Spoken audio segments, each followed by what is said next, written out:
morning, everybody. My name is Max Sokol. Thank you so much for joining us. We're going to wait a couple moments as folks continue to filter in from the virtual waiting room.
Okay, good morning, everybody. Can I just get one final confirmation, perhaps a wave from a member of the background team that you're able to hear me? Great, wonderful. We are starting to have a critical mass, and as folks roll in from the virtual waiting room, so we'll go ahead and get started. Good morning, everybody. My name is Max Sokol. I'm the president of the American Planning Association New York Metro chapter, one of the three partner organizations for today's conference, the others being New York chapters of the American Society of Landscape Architects and the American Institute of Architects. Thank you so much for joining us today. Again, this is a unique time and a unique conference, and I wanted to just start by saying that I have the honor of kicking off today's unique event on behalf of the three partner organizations and the Conference Planning Committee. Just on a personal note, this is my fourth and final year as APA New York Metro Chapter President, and I'm thrilled to say this is my 8th year overall in helping to organize this annual event, dating back to the inaugural conference in 2013. The tradition of this conference is a highlight every year, both for me personally and for our APA chapter. On several occasions, I have touted this interdisciplinary event as a best practice to my counterparts from the 46 other chapters around the country. At its core, this event really signifies a collaborative spirit that many of us strive for in our daily work, anchored by a shared goal of elevating our professions, remaining relevant, and bringing out the best in each other. Whether you are a student or an emerging or well-established landscape architect, or planner, we hope that this conference will resonate with your interests and raise thought-provoking questions to support your professional growth. I want to start with a big thank you to our speakers and moderators. We have an incredible couple of days lined up for you, as well as all of you in the background, our attendees. Thank you for making the time to join us, as well as our sponsors. ASLA's generous sponsors, Country Casual Teak as gold sponsor, as well as Victor Stanley. So thank you both for your generous support to ASLA and the conference. I also want to thank the other leaders from our partner organizations. Liz Moskalenko, the president of ASLA New York, Ben Prosky, the executive director of AIA New York. You'll be hearing from both Liz and Ben and other chapter leaders over the course of the next 2 days, including at the end of the day today, you'll hear from Annie Bergelin, ASLA New York secretary and the fearless leader of our conference planning committee, the glue that holds us all together. Rather than, I want to draw everybody's attention to the last page of the conference brochure, which acknowledges the extraordinary planning team, all of whom are volunteers to support this incredible conference across all three of our organizations. So thank you all, and please take the time to reach out and thank each of the conference planning committee members. Today's conference focuses on multidisciplinary issues that look to examine how current events have shaped public health, transportation, and technology, and how the allied professions can aid our communities in moving forward. A key theme that will transcend all of the sessions is the relationship between geographic scale and the methods of practice that are used across our professions. As in prior years, we have a diverse and dynamic set of speakers, including elected officials, representation from the public and private sectors, as well as advocacy organizations and academics. This partnership between ASLA, AIA, and APA is really important. Examples of prior conference themes have focused on post-Sandy resiliency. 2 years ago, we focused on a carbon neutral New York, which is apropos given this is currently Climate Week NYC. Last year, we focused on the past, present, and future of large-scale developments in New York City. And this year, we'll be talking about the role of our professions at different scales. One of my reflections from last year that remains just as true today is that the theme of our conference changes every year, but the message is consistent, that our professions are complementary and our work is enhanced when we break down disciplinary silos. A few things that are unique about this year's conference. This is the first time we're going virtual due to the challenging times that we all find ourselves in. We hope and expect it will go seamlessly, and we appreciate everybody's understanding as we navigate this together. This is also the first year that we'll be doing the conference over 2 days. So hopefully get a chance to spread your legs at the end of today, stretch, and get ready for day 2. This was also the first year that we're offering an opportunity to donate a portion of your registration fee to support one of 2 organizations, either Trees.NY, the mission of which is to plant, preserve, and protect New York City's urban forest through education and community participation, or Black Space, a collective of Black urban planners, architects, artists, activists, and designers working to protect and create Black spaces. Of note, today's conference coincides with the APA National Policy and Advocacy Conference. And so in that spirit of advocacy, I encourage everyone to think critically over these next 2 days about how you can use what you learn at this conference to advocate for the inherent value of our professions at all scales, ranging from an individual site to the entire region and beyond. So with that, I have the pleasure of introducing our day 1 keynote, Efoma Ebo. And you'll see a full bio in the conference brochure, but just as an overview, Efoma is an experienced urban designer, strategist, and founding director of Creative Urban Alchemy, where she consults on equitable design and sustainable development strategy for city governments and civic institutions internationally. She currently leads urban design and pre-development initiatives for the Office of Neighborhood Strategies at the New York City Department of Housing, Preservation, and Development, or HPD, and previously led a number of interagency initiatives for the Mayor's Office of Criminal Justice.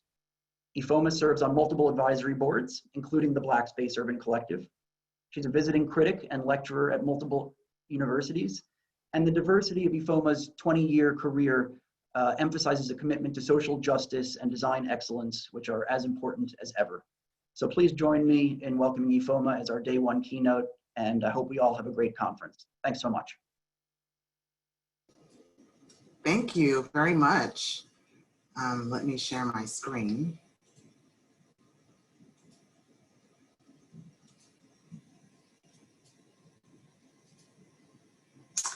Good morning, and thank you to the American Institute of Architects, New York, American Society of Landscape Architects, New York, and the American Planning Association, New York Metro, for the honor of serving as keynote of this fantastic convening across disciplines, exploring critical issues across scales.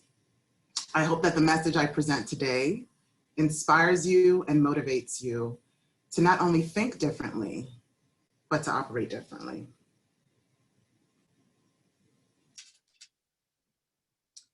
Today, to say the least, 2020 has been a tough year. What the pandemic has revealed to many of us is that despite our efforts of being a more smart city, we failed to think about the needs of marginalized communities. Smart became more relevant for a select group of people who can afford to reside in areas that benefit from smart city infrastructure.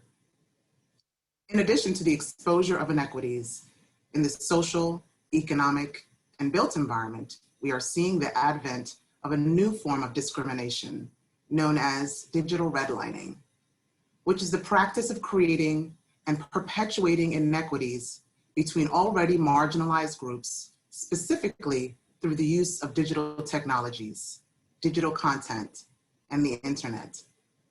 The concept of digital redlining is an extension of the practice of redlining in housing discrimination, a legal practice in the US and Canada dating back to the 1930s, where red lines were drawn on maps to indicate poor and primarily Black neighborhoods that were deemed unsuitable for loans or further development.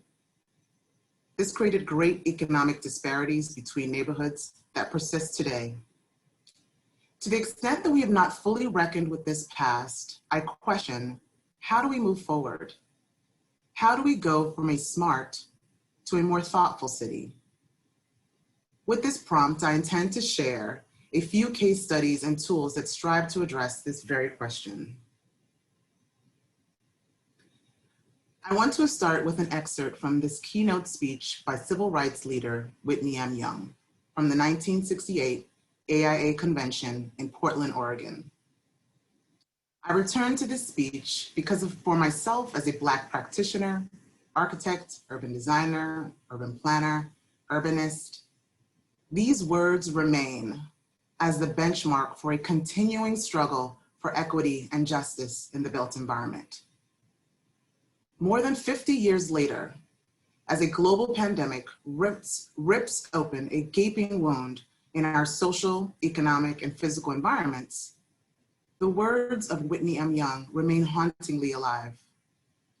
For many of us who have either grown up in or have worked in marginalized communities of color, the realities of 2020 were nothing new.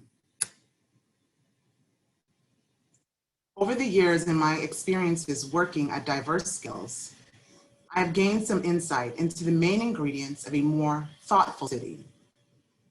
First of all, to be more thoughtful is to be concerned for the needs of others.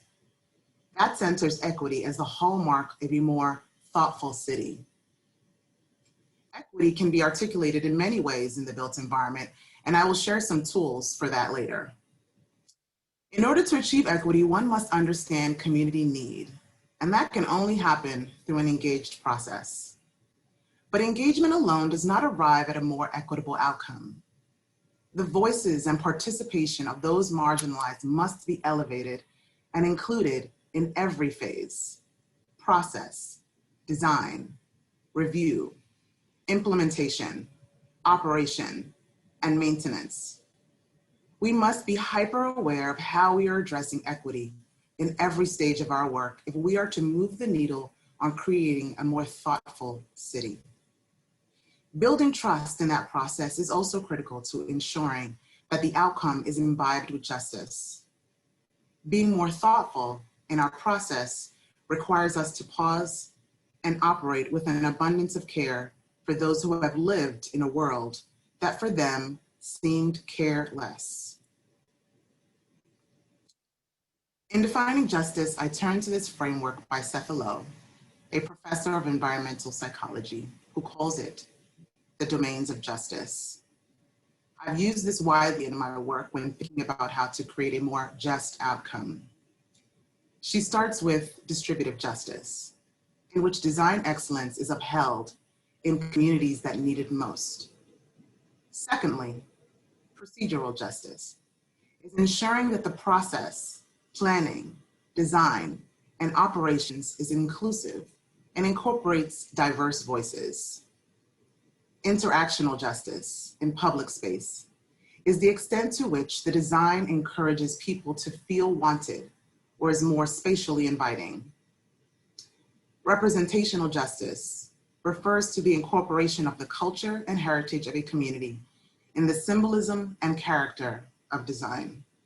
And lastly, justice in public space refers to encouraging an enhanced ethic of care between people through the process and final product. For the past year, I have participated in a global advisory board for the mayor of Helsingborg, Sweden, a city that I had never heard of before, but became fascinated with upon visiting last year. In an attempt to compete with neighboring cities of Malmö in Sweden and Copenhagen in Denmark, the city of Helsingborg put forth an ambitious initiative to become a model smart city by the year 2022. Their goal was to explore how can they use smart technology to facilitate, connect, and create a better life for those living and working in the city. My fascination lied less in their goals of tech advancement, but more in the fact that they had recently opened their borders to refugees from the Middle East and were grappling with the need to address social inclusion in their spatial environment. They are directly asking this question of how do we move from a smart to a more thoughtful city? Their definition of the smart city was not just a city that invests in technological solution. It's a city that puts its people first, a city that provides a platform for collaboration and participation at all scales, all with the goal of improving the quality of life for those living and working there. They started with the key question, how can a city become a facilitator rather than a service provider, and create inclusive systems that encourage residents to get involved in developing the city together? The question they asked us as advisors was, how do we create an open and trusting culture where co-creation and dialogue with residents are obvious elements in urban development? Where a smart city is led by striving for efficiency as a measure of effectiveness, a more thoughtful city shows consideration for the needs of other people.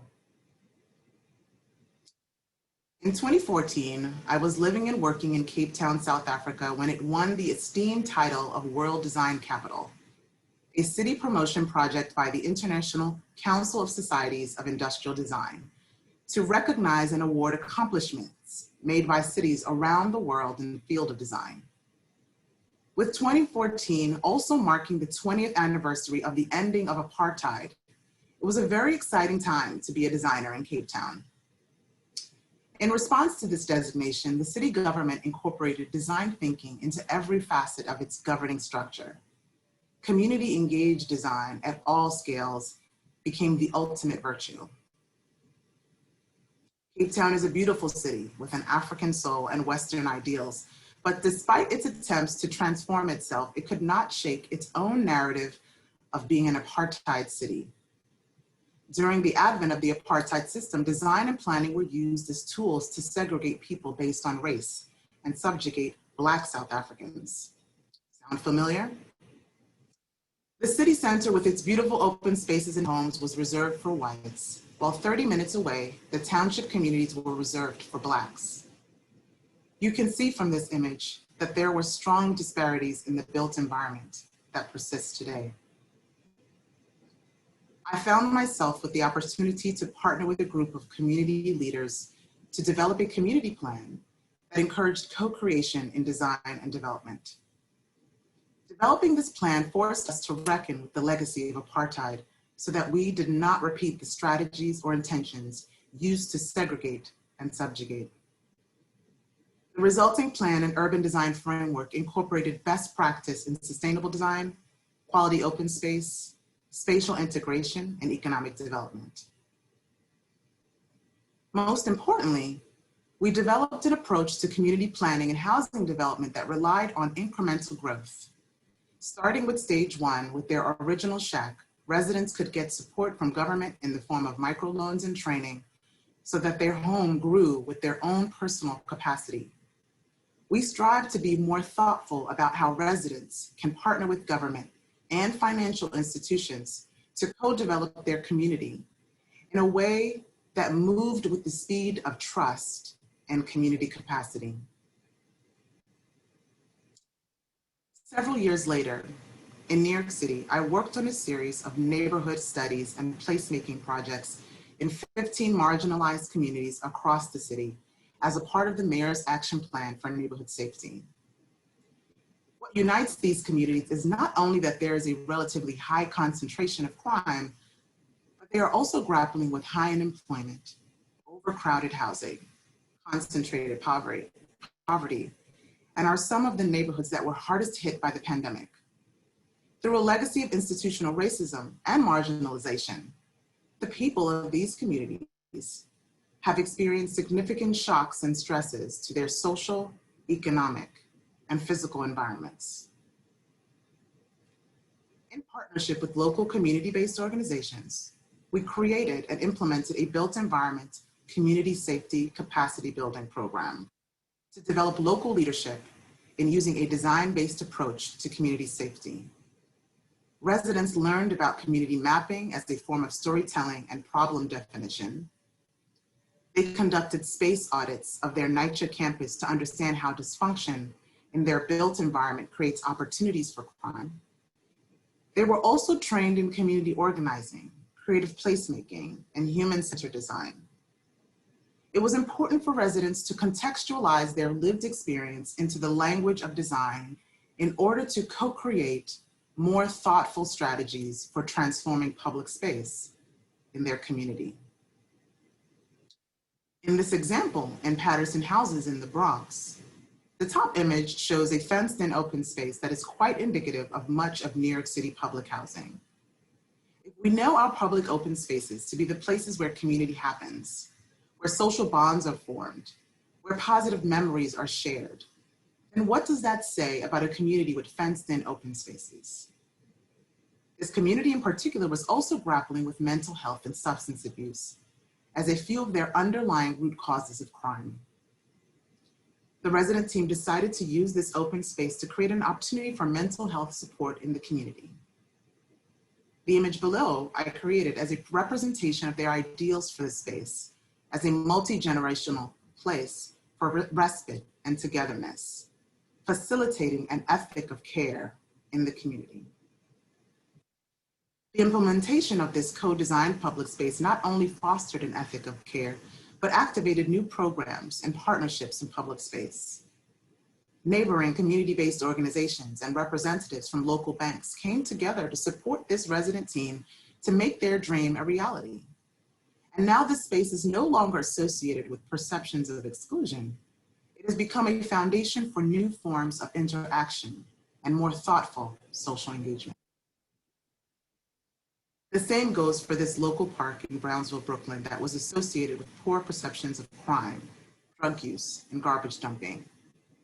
In one night, the resident team of Brownsville Houses leveraged partnerships with city government and local community-based organizations to create an opportunity for new positive memories to be formed. A silent night party established a new way to light the night in Brownsville and cultivate an abundance of Black joy. The people of Brownsville will never see this park in the same way again because of the way that this design and program met their need and produced a new way of interacting at night. At this point, you may be wondering how you can become more thoughtful in your design and planning practice. I want to share with you a few tools to support your own capacity building towards integrating equity and justice in your work. The public space work I led in the mayor's office culminated in the creation of the Safe Places, Active Spaces community playbook. We realized that the public does not see the public realm as a series of spatial slices governed by different agencies. They experience public space as a whole. We created this playbook to help residents who want to be leaders in creative placemaking in their community to better understand the process required to partner with the New York City Housing Authority, the Parks Department, and the Department of Transportation. This playbook is a product of a co-creation process between several agencies, community-based organizations, and resident teams at NYCHA. It connects the dots between community design and community safety and presents the transformation of public space to encourage community strength as an alternative to excessive law enforcement. An important part of this work was creating a framework for co-defining and co-evaluating success with residents. This framework presents a series of metrics and indicators that residents can use to understand the impact of their work in their community. It is accompanied by a series of observational and interactive surveys that residents can use to gauge how their neighbors use public space differently, or how perceptions of safety and community belonging have changed. It also explores the extent to which new community leaders are formed and trust between residents is built as a result of the new design and programming. Another tool that I would like to share is a series of guiding principles that I created as part of a team at the New York City Department of Design and Construction. The Design and Construction Excellence 2.0 Guiding Principles is a publication that outlines shared aims to ensure that equity, sustainability, resiliency, and healthy living are integral to the design process. They directly supported the Design and Construction Excellence Program, an initiative that delivers innovative and enduring public buildings and infrastructure across New York City. The aim of the principles were to encourage transformative design, tease out the greatest opportunities, prioritize tactics that create greatest benefits, and encourage architects to engage in open conversations with users and agency partners on important issues that might not have been considered or fully prioritized before project inception. I focused on the equity guiding principles and shepherded an engagement process to co-create them with the public. Over the course of the year, we held engagement workshops in different communities and engaged with academia to fully define equity in the built environment context. For the DDC portfolio, equity is about access. Access to feeling welcome in a public facility. Improved physical access despite language barriers, physical challenges, and visual impairments. Access to economic empowerment. Access to historic recognition and cultural acknowledgement. Access to being included, and access to involvement in the design process. Equity in design strives to advance everyone's participation in the life of the city by centering those who have historically been excluded. These 5 principles for equitable design strive to encourage designers to affirmatively engage with the city's diverse and varying needs and voices, local histories, and global backgrounds. It also seeks to enhance well-being, neighborhood identity, and social cohesion. Equitable design and planning are fundamental values for myself and my colleagues at the Black Space Urbanist Collective. We are a collective of architects, urban designers, planners, artists, and activists. We understand that cities are dynamic and require a multidisciplinary approach. We are also building a national network of Black urbanists with affiliates in Chicago, Atlanta, and Oklahoma City, cities of which are united by grappling with the legacy of institutional racism in the built environment and the threat that gentrification brings to Black communities. We are passionate about working in Black communities, in particular, and strive for a present and future where Black people, Black culture, and Black assets matter and thrive.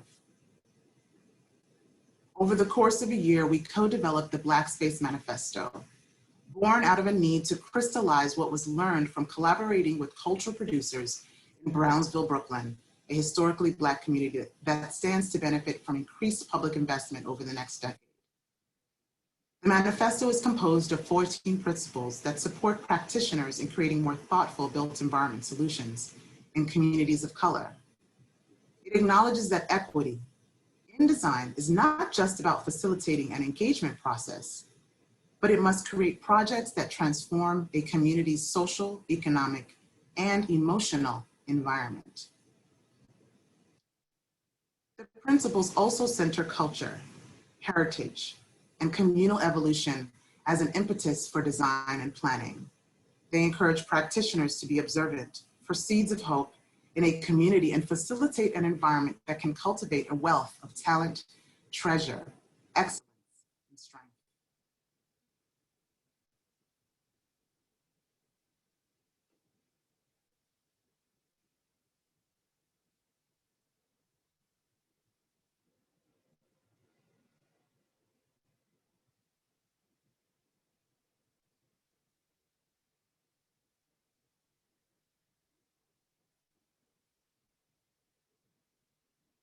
We have used this manifesto to train architecture students, planning practitioners, private and public sector practitioners, and I encourage you to use it as a framework for being more thoughtful in developing design and planning strategies in communities of color. I've shown a series of examples from Helsingborg, Sweden, Cape Town, South Africa, and New York, USA, that exemplify the essence of these three principles for designing more thoughtful cities. And I've shared some tools that can provide guidance as you work at different scales: city, neighborhood, community, and site. I want you to take away the importance of partnerships and working collaboratively with residents and community. In closing, I return to the motivation and eloquence of Whitney Young in his keynote speech. If there is nothing else that we learned from 2020, let us take away a newfound awareness and concern for the needs of others. Let's acknowledge the past role of our professions in laying the groundwork for injustice as we forge new paths for creating more equitable, thoughtful, and just cities. As built environment professionals, we are the future makers. Urban futures happen in our imagination. I hope that this keynote has inspired you to be more thoughtful in your work as we collectively continue to manifest new futures while reckoning with the past and operating with the speed of relationships built on trust. Thank you. Thank you so much, Efoma, for such an inspiring keynote. And I will also want to thank our conference planning committee member, Gloria Lau, for helping to make this possible. Efoma, I could really think of no better way to kick off this year's conference. And one of your final points about the importance of collaboration and partnership really underscore what we're all about here today. We're getting ready to take a brief break before we kick it off with the next session. And I just wanted to make one final note.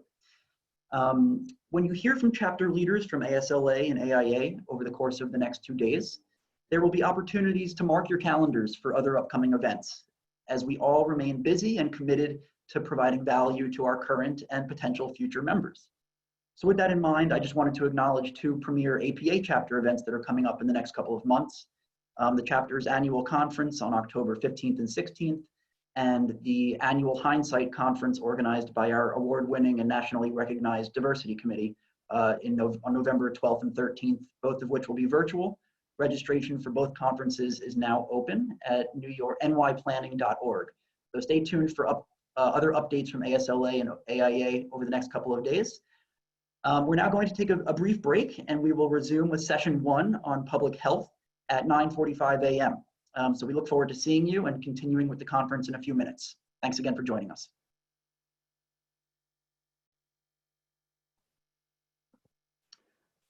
Welcome back, everybody. Hope you had a nice short break.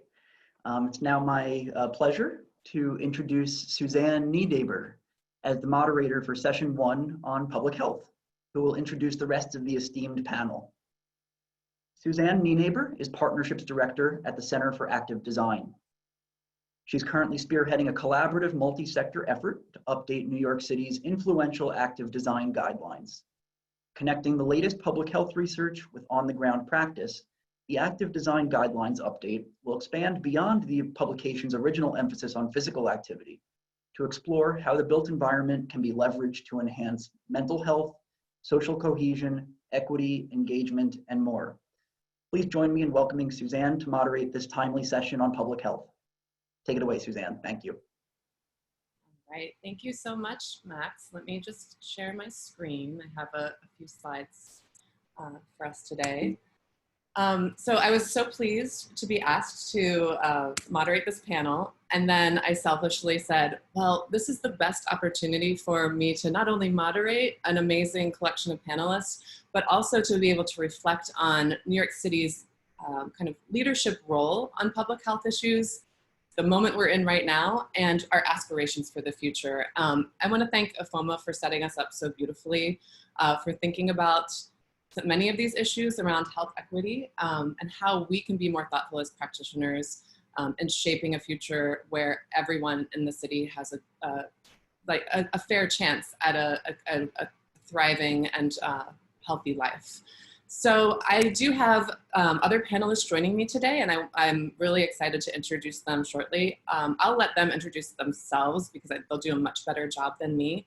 But what we do is we're reflecting the kind of cross-sector orientation that is so critical to addressing public health concerns. So we'll have Kinjia Hinterland from the Health Department, Mark Levine from Manhattan's 7th District, he's a New York City Council member, and then Venice Jennings, who's a researcher and professor at Agnes Scott College. So I will be turning it over to them. But first, I'm going to kind of do a little bit of setup around the Active Design Guidelines initiative that Max mentioned up front. So to give some background on the Center for Active Design, we are an independent nonprofit organization that grew out of New York City's amazing work on developing the Active Design Guidelines back in 2010. And this was really recognized as one of the first publications of its kind that started to work across disciplines to use the built environment to support health. So it took very rigorous public health research and translated it into something that designers and developers and policymakers and planners could use on their day-to-day to make sure that what they're doing had an influence on addressing the city's chronic disease rates and promoting physical activity. It became a really renowned document, and not just in New York City, but globally. So we were able to set up a separate nonprofit to continue to grow the movement worldwide. We've started to collaborate with many different organizations around the country and around the world. And now the Center for Active Design operates a global healthy building certification known as Fitwell. So some of you may be familiar with that as well. I just wanted to reflect on just kind of some of the great outcomes of Active Design Guidelines to date. So as I mentioned before, when this came out in 2010, it was a very pioneering publication. And its goal was to convince folks like us, people who are working in planning and design and development, that we have a role to play in influencing people's daily choices, promoting more daily physical activity and healthy food access, and ultimately improving chronic disease outcomes throughout the city. We used a very innovative and multidisciplinary, multi-sector process in order to make this a success. And we made sure that this was very much grounded in evidence. Rigorous public health research was informing the strategies.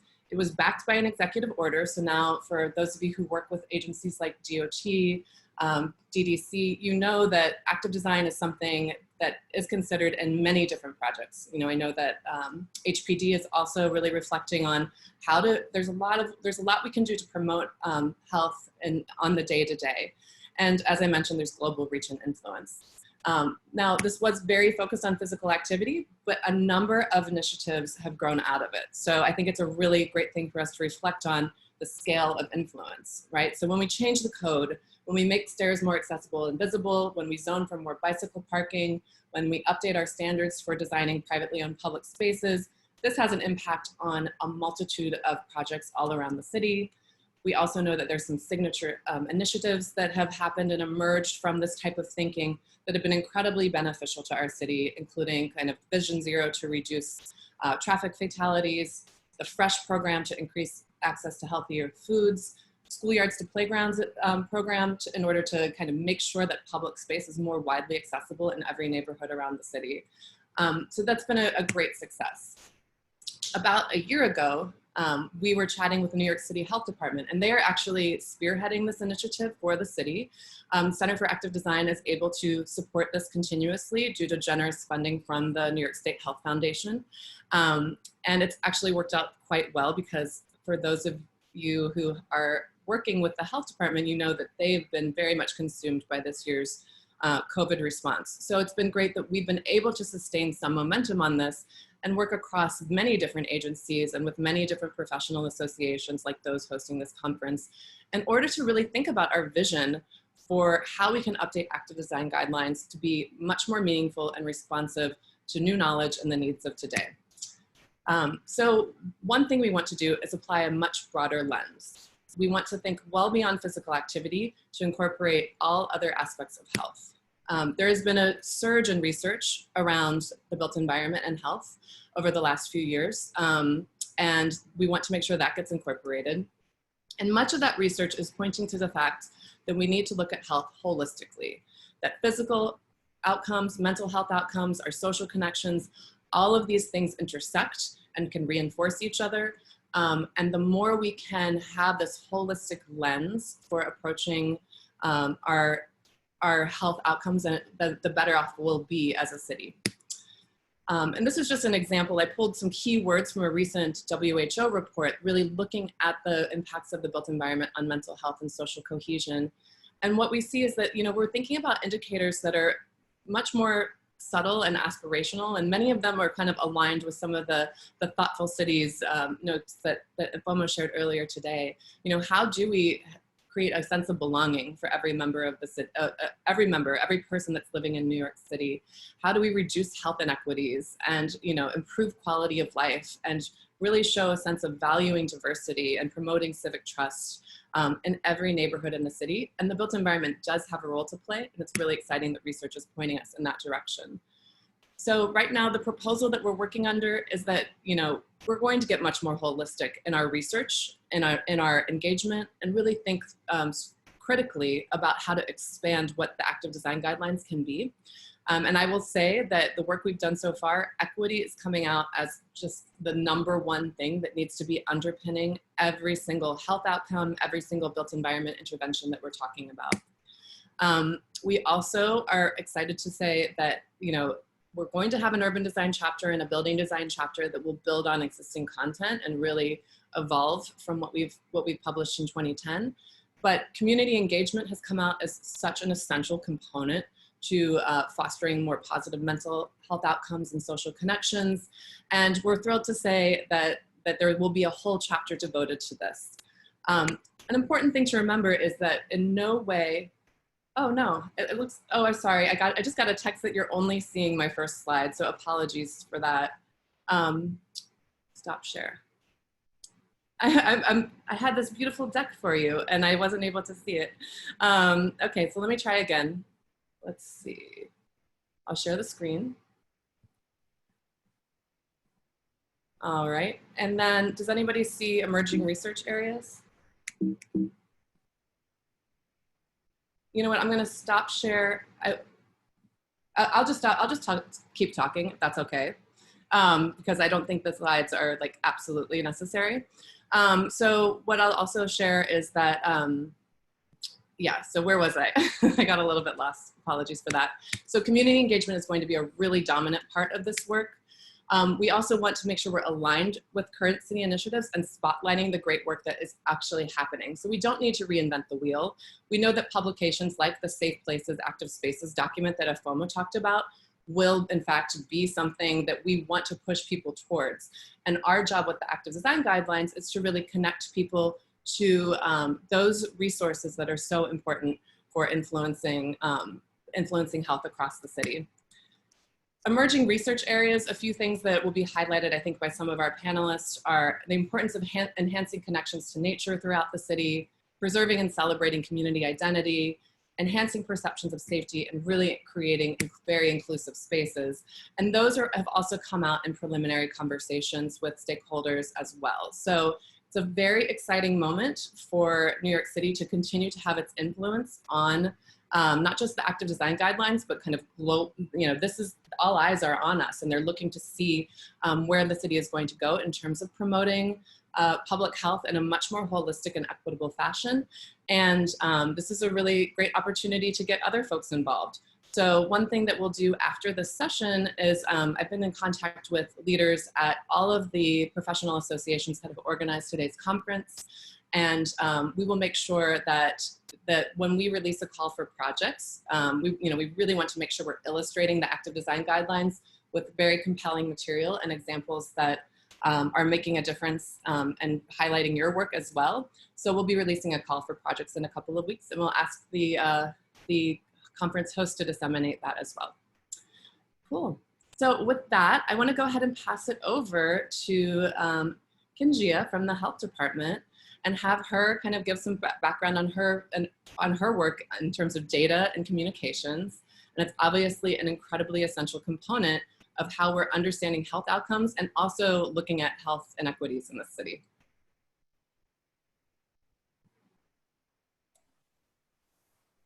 Hi, thanks, Suzanne. Is everyone seeing my screen now?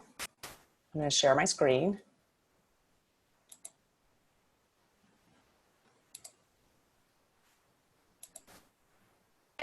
And my name is Kingia Hinterland. Thank you very much for having me. Good morning. And I'm at the health department, as Suzanne said, and I work with a team that works with analysts across the agency to provide data to the public through data publications and through some interactive tools. With that, I'm going to get started. New York City is a city of neighborhoods. I think we all know that. Their diversity, rich history, and people are what make this city so special. Today, I'm going to introduce you to the Community Health Profiles, a tool that you can use to inform strategies for creating healthier urban spaces. We know that health is shaped by the conditions in which people live, grow, play, learn, and love. The profiles present data beyond the scale of individual health behaviors to present a broad picture of neighborhood health. So today's presentation will provide a brief context for health inequities, which you kind of already got from our earlier speakers, and then demonstrate how to access the community health profiles. So this is a map of Lower Manhattan from 1661. It is presented with the northern part of the island on the left. Wall Street, which enslaved people built for the Dutch, is visible as the northernmost protected part of the colony. With this map, what this map shows is how Black people who petitioned the colony of New Amsterdam were given land to the north of the wall to serve as a first line of defense against attacks from Native people against the colony. I share this map to point out that the history of colonized New York has been shaped by racial and economic inequity since the beginning. While we can see historical evidence of racism since the 17th century, it clearly did not end there. Since the colonization of the city in the 1600s, racist policies and practices have shaped where New Yorkers live and go to school, what jobs they have, and what their neighborhoods look like. In every era of our city's history, these policies and practices have built on each other to create deep inequity. The map on the left is an example of how history remains with us even when racist laws are overturned. The impact of discriminatory policies such as redlining persists today. New York City is one of the most, if not the most, segregated cities in the United States. We know that the neighborhoods that have the lowest rates of premature mortality, disease, and poverty are the neighborhoods where high concentrations of white people live, like the Upper East Side, Upper West Side, and the financial district in Manhattan. So a top priority of the health department is to see a city where a person's health is not determined by one's zip code. But long-standing and rising income inequality, combined with a history of racial residential segregation, has led to startling health inequities between neighborhoods. These inequities are devastatingly evident in the current COVID-19 pandemic as well. There is no biological reason why the same neighborhoods light up in these maps. We know that health is shaped by the conditions of our neighborhoods, including poverty and a lack of access to critical services. So if we're to see some real progress, we must think about the broader environment in which we live. So we provide the community health profiles as a way to support that effort.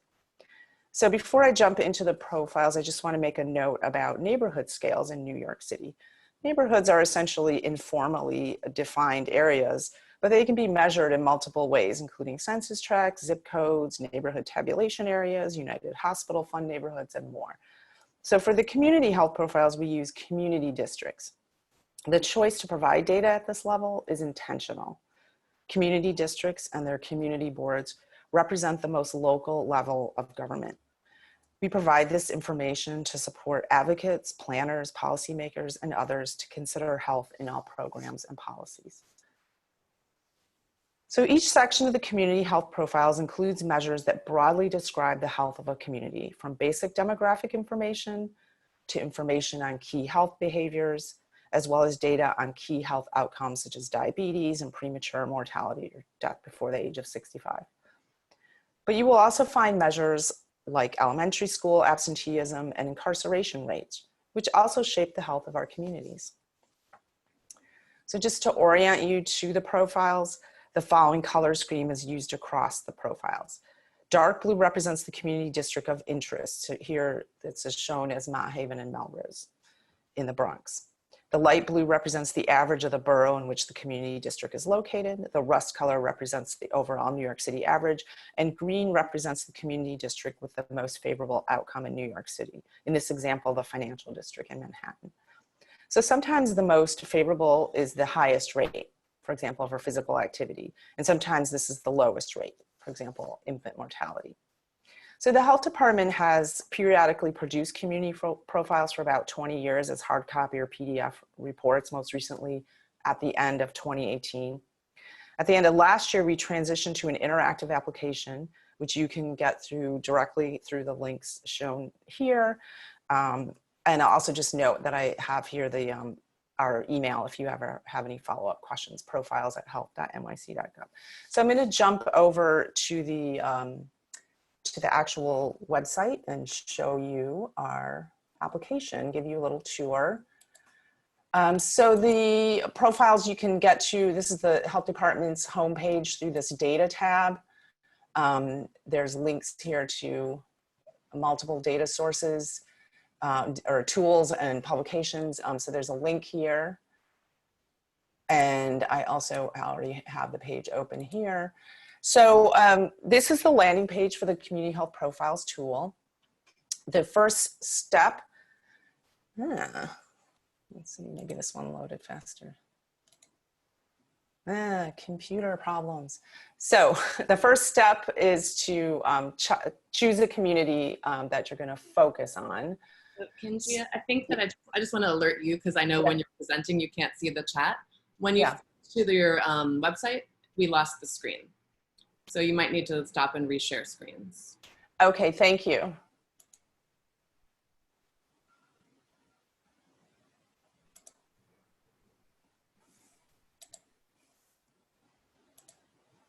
All right, can you see my screen now? Yep, thank you. Okay, great. So this is the Community Health Profiles landing page. And this is where you start. So from this step one, select your community, you would select the community district that you want to focus on. So from this drop-down list, I'm going to select East Harlem. And then step two is to select one of the sections. So you can jump to any one of these sections, but I'm just going to choose who we are as the starting place. So this is gives you kind of a snapshot of the community that you selected, East Harlem in this case. So we get a few key metrics and here at the top of the page, and then below a little bit of demographic information. So we see the population distribution in East Harlem compared with New York City, and they're pretty similar. And then we see the population distribution by race, ethnicity. So there are higher percentage of Black and Latino residents in East Harlem relative to the average in New York City. So I'm going to scroll back up to the top of the page and you'll see a series of blue buttons here. So those are the same section titles that we saw on the previous page. So you can use these buttons to jump to any section. You also have the option here to select a different community if you decided, oh, I didn't want to go with East Harlem. So I'm just going to go to the next section, social and economic conditions. So these provide a lot of data on what we might consider the social determinants of health. And you'll see that under this, that the social and economic conditions is now highlighted in dark blue, and underneath there's some additional blue buttons. So within this section, there are several subsections. The first one we've landed on is education.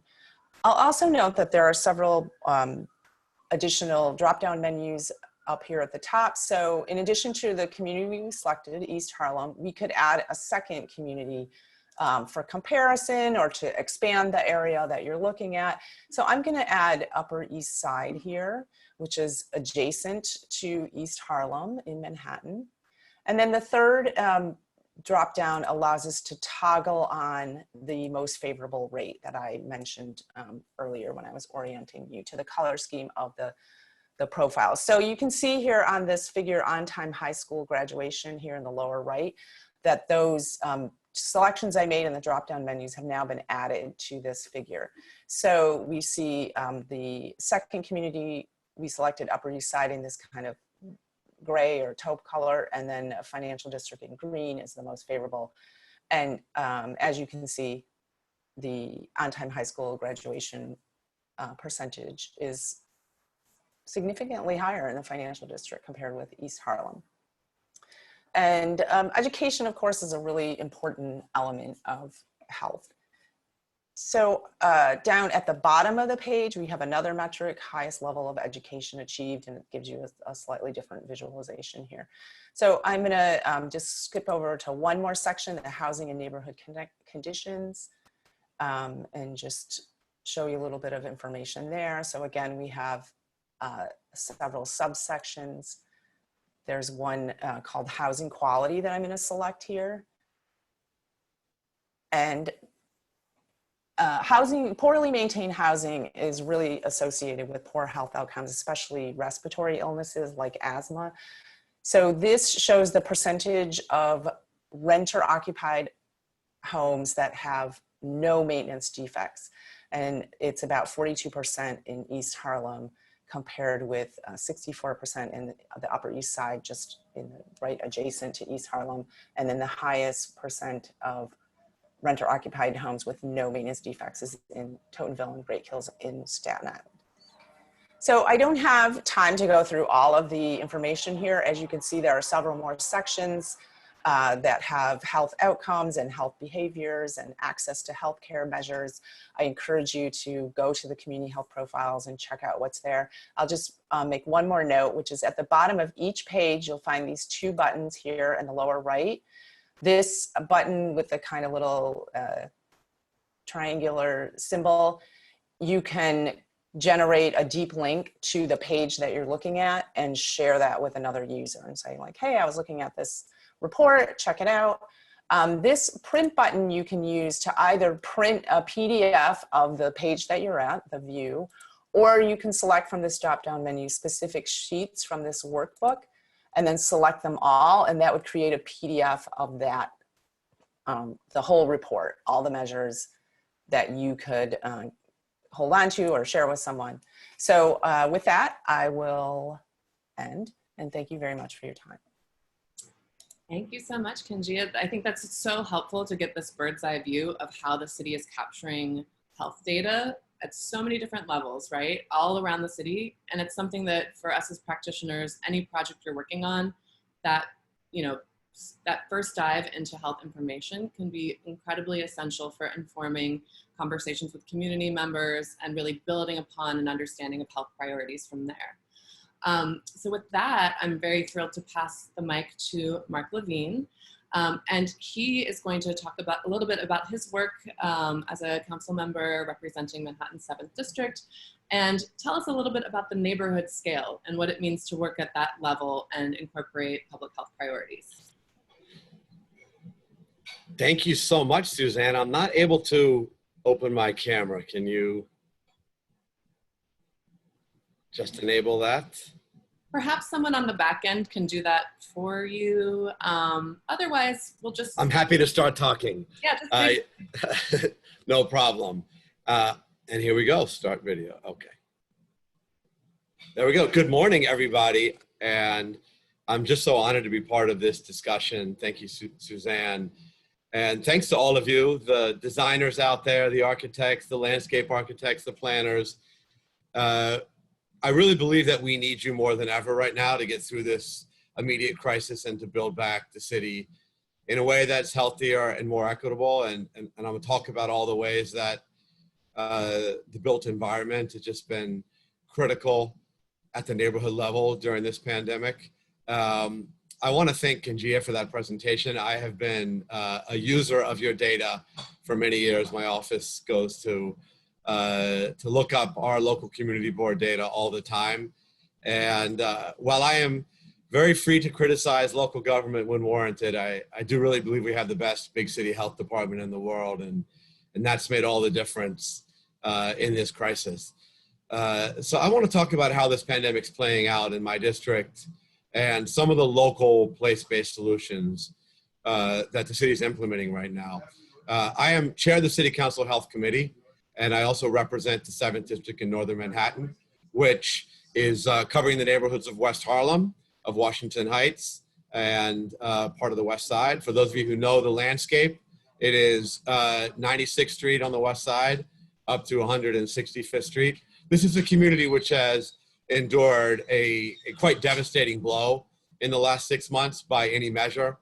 The fatality rate from COVID-19 has been 5 times greater in Uptown Manhattan relative to wealthier and whiter neighborhoods of this city. And in fact, in parts of the outer boroughs and Black and brown neighborhoods in the Bronx and Queens and even parts of Brooklyn, that ratio has been 10 to 1, a fatality rate, which has been 10 times higher. And to give you a very graphic and difficult sense of the horror of the last few months here, I'll tell you that in April, at the peak of the crisis, probably the most common constituent problem that I was called to intervene on was a family member who had died and the family would be unable to get the body recovered because the entire system had just seized up. So imagine the trauma for a child seeing a grandparent at home for 8 or 12 hours. Just an absolutely horrific experience. And the mental health impact on that, while difficult to quantify, more broadly because of the isolation, because of anxiety and PTSD, frankly. This is trauma we're going to be dealing with for months and years. There's, of course, also been a quite severe economic blow uptown because of disproportionate number of workers in industries like hospitality, which have largely come to a halt because of the pause in tourism. Because of the number of people in this community who are undocumented and who haven't qualified for any of the federal or state programs offering extra assistance or unemployment during this time. And so as a measure of that economic pain, I'll tell you that we run a mobile food bank out of my district office in West Harlem. And typically those food distributions would serve about 200 people. And now we're getting over 1,000 every time we do them and could serve even more. There really is economic hardship out there. So I realize I'm painting a somewhat grim picture. I don't think there's any point in sugarcoating it, but I do at the same time want to say that there have been, I think, some pretty exciting neighborhood-based policies which the city has implemented, which have been impactful now and offer, I think, hope for greater health and equity in the long term. And so I want to talk about 4 things. 1, the Open Streets program. 2, outdoor dining. 3, park usage. And 4, kind of changing patterns of local transportation. And so I'll start with Open Streets. This is a program of the Department of Transportation, which is now designated 100 miles of street all over the 5 boroughs, including in my district, that are closed to virtually all motor vehicle traffic, generally from 8 a.m. to 8 p.m. And so that opens up those streets for walking, for bike riding, for skateboarding, for outdoor dining, more on that in a minute, for outdoor classroom use by local schools who are looking to have the health benefits of an open air classroom setting. The access for vehicles is extremely limited. It's been an extremely popular program, successful program. Really the biggest complaint is that the barriers, which are just metal grates, which are easily movable, are sometimes moved by drivers, and therefore traffic resumes again. So perhaps some of you smart designers can find a solution to that. But an example of the kind of program brought about by this crisis, which I'm hoping now there'll be the political support to make permanent, to expand. A word about outdoor dining. So this is also a program run out of the Department of Transportation, which has allowed restaurants, which are really suffering right now, honestly facing potential extinction in many cases. It's allowed them with an incredibly streamlined permitting process, self-certifying, which is the key thing, to install tables on sidewalks and even a bigger innovation, curbside in parking spaces. And this has been incredibly popular with restaurants, with the public. Of course, it comes with all sorts of guidelines. You have to have the table spaced out by 6 feet. There are guidelines about the barriers you need for curbside dining with reflective tape. You're allowed to put an umbrella in on the curb. You can have lighting as long as it doesn't distract drivers. You need an ADA ramp if there's a curb space you have to navigate. Some of you who have seen these constructions as designers are probably crying out when you see nothing better than plywood, something we got to fix long term. But nonetheless, about 10,000 restaurants have opted into this program. It's become quite popular with the public. And so it's unfortunate that it's currently set to expire at the end of October. And yesterday in the City Council, a couple of my colleagues, Council members Reynoso and Powers, introduced legislation that would extend this program year-round. You know, this is done in Europe and other cold climates where even in the winter months, even in places as cold or colder than New York City, they're able to keep outdoor dining going using heat lamps and other strategies. A lot of that has not been allowed in New York City. And so the legislation that we've put forward would allow for things like propane lamps and propane heaters and electric heaters at curbside, on the sidewalk. From a design perspective, you understand that FD&Y is very concerned about propane heaters next to wood barriers. And so that's going to be a challenge we have to work out. In fact, I don't know if it's broken yet, but I'm hearing potentially at this very hour that the mayor may be announcing that through executive order, he may put into place much of what was introduced legislatively yesterday. So stay tuned for that. This is another program brought about by crisis, which I hope will be made permanent because it has added life and vibrancy to our cities. It's a vehicle for economic development. Not enough to save restaurants for sure. They'll be the first to tell you that. In fact, indoor dining is returning in New York City Wednesday of next week at a very limited level, 25% capacity. And nor will that be enough for restaurants, but together we hope that these measures will give a lifeline to these beloved small businesses. I want to say a word about parks. I think this has been something of a golden age for park use. It's been one of the things which has saved New York City in a sense. It's made it livable. Park usage is off the charts, and it's not just exercise and time for reflection and absorbing nature, but parks have become the place that we do birthday parties and weddings and yoga classes. It's become all of our backyards and front yards and porches. And I think it's really changed the city's relationship with parkland in a way that I believe will be enduring. I think ultimately this could help build public support for greater investment into parks. At the moment, funds are scarce, and it's quite unfortunate in my perspective. Actually, maintenance funds have been cut. It's a great challenge to maintain the green space with record usage. But I hope that what lies ahead is a greater than ever embrace by the public and by elected officials of our green space, and investment in maintenance, in capital renovation and expansion. And we're going to need you, all the LAs out there, to help make that possible. And finally, a word on transportation, which has really been upended by this pandemic. There's really no mode of transportation that hasn't been upended by it, for better or for worse. On the positive front, I'll say that biking is increasing to record levels. Bike purchasing, bike repair shops, it's become a safe way to move around. It's open air. Obviously, it's healthier. And when people are staying local, it works wonderfully.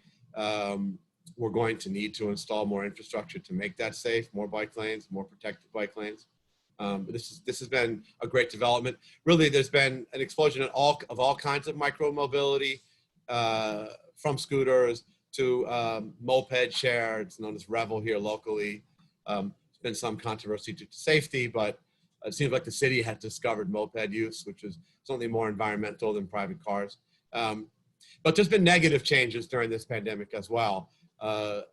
Major collapse in subway ridership, a lesser but still worrisome drop in bus ridership, brought on by fears of this virus.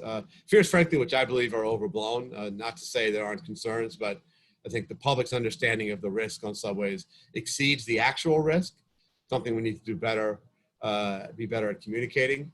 Most worrisome at all is that at a time when subway ridership is probably only about 30% of normal, and bus ridership maybe 50% of normal, car usage in the core of Manhattan is approaching pre-pandemic levels. At a time when occupancy in Midtown offices is probably only 15% of capacity. So extrapolate forward, and you'll see why the word carpocalypse is becoming, entering popular usage.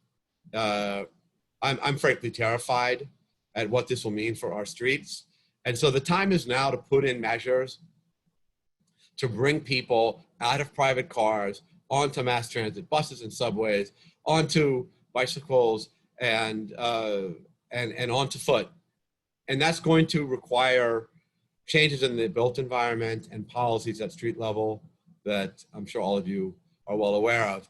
We've got to institute congestion pricing. This was scheduled to be implemented right now at the end of 2020.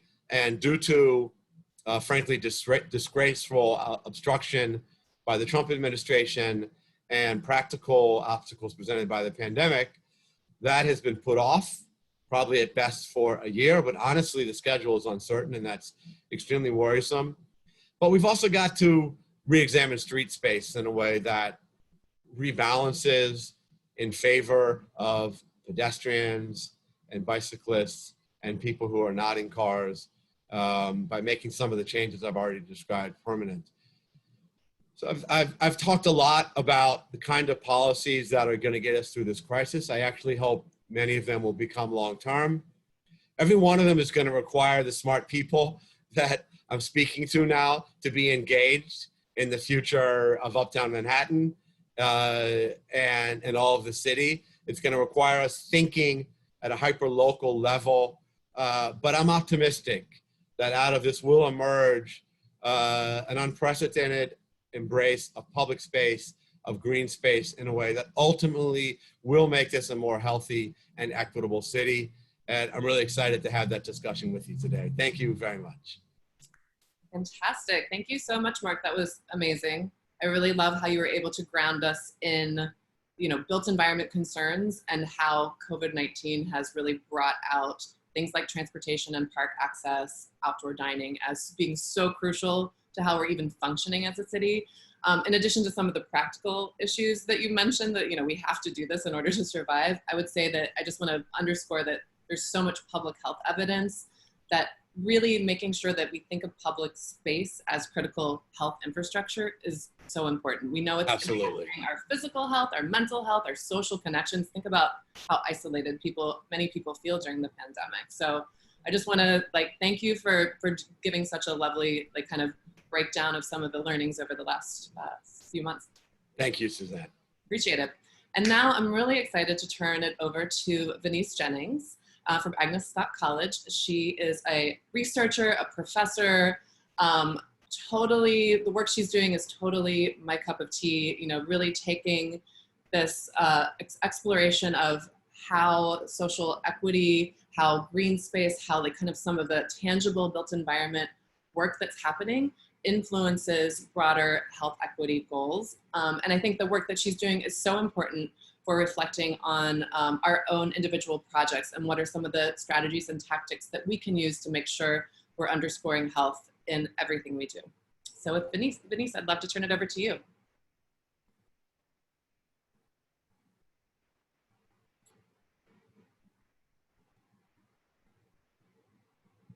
And Venice, I think you might still be on mute, just so you know. I appreciate it. I was trying to unmute, but it kept freezing up. Thank you so much for that introduction, and thank you all for joining us this morning and for providing different contributions to this very salient topic that continues to unfold. And with that, this morning, I'm going to be talking about, as you alluded to, urban green spaces and public health pretty much at this nexus of social justice and what that has looked like throughout the years, what that looks like in 2020, and what that can catapult us into for years to come when we think that means for our cities and the people that reside in them. So with that being said, a lot of my work has helped to connect the dots, but also to build a bridge from different areas of work that I have not only had an academic interest in, but have been a part of my life story in the sense of having interest in the environmental field and really developing that framework of ecosystem services being the benefits that we receive from the natural environment when it pertains to different dimensions of human health. And while we mentioned, you know, that classic definition, I believe it was 1948 from the World Health Organization, that health is a very holistic picture, but the dimensions of that when it comes to our social well-being, our psychological wellness, is a story that continues to unfold, and we're beginning to learn more and more about that. And while we've had so much literature throughout the years, there's so many dimensions of this chapter that we're continuing to learn, and what that actually looks like in terms of the way that these benefits manifest throughout different parts of society. And one of those areas has led to my research interest in not only looking at urban green spaces and the benefits that we receive, but also what that looks like in terms of health disparities, major gaps in health across different types of communities.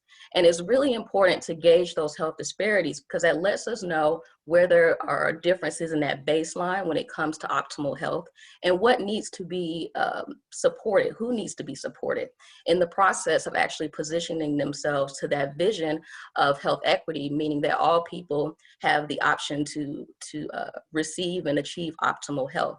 And this is a really important question to ask, because when Dr. King said that injustice anywhere becomes a threat to justice everywhere, the same thing takes place when we think about our relationship to the natural environment, our relationship to one another, and what that means in different dimensions of public health.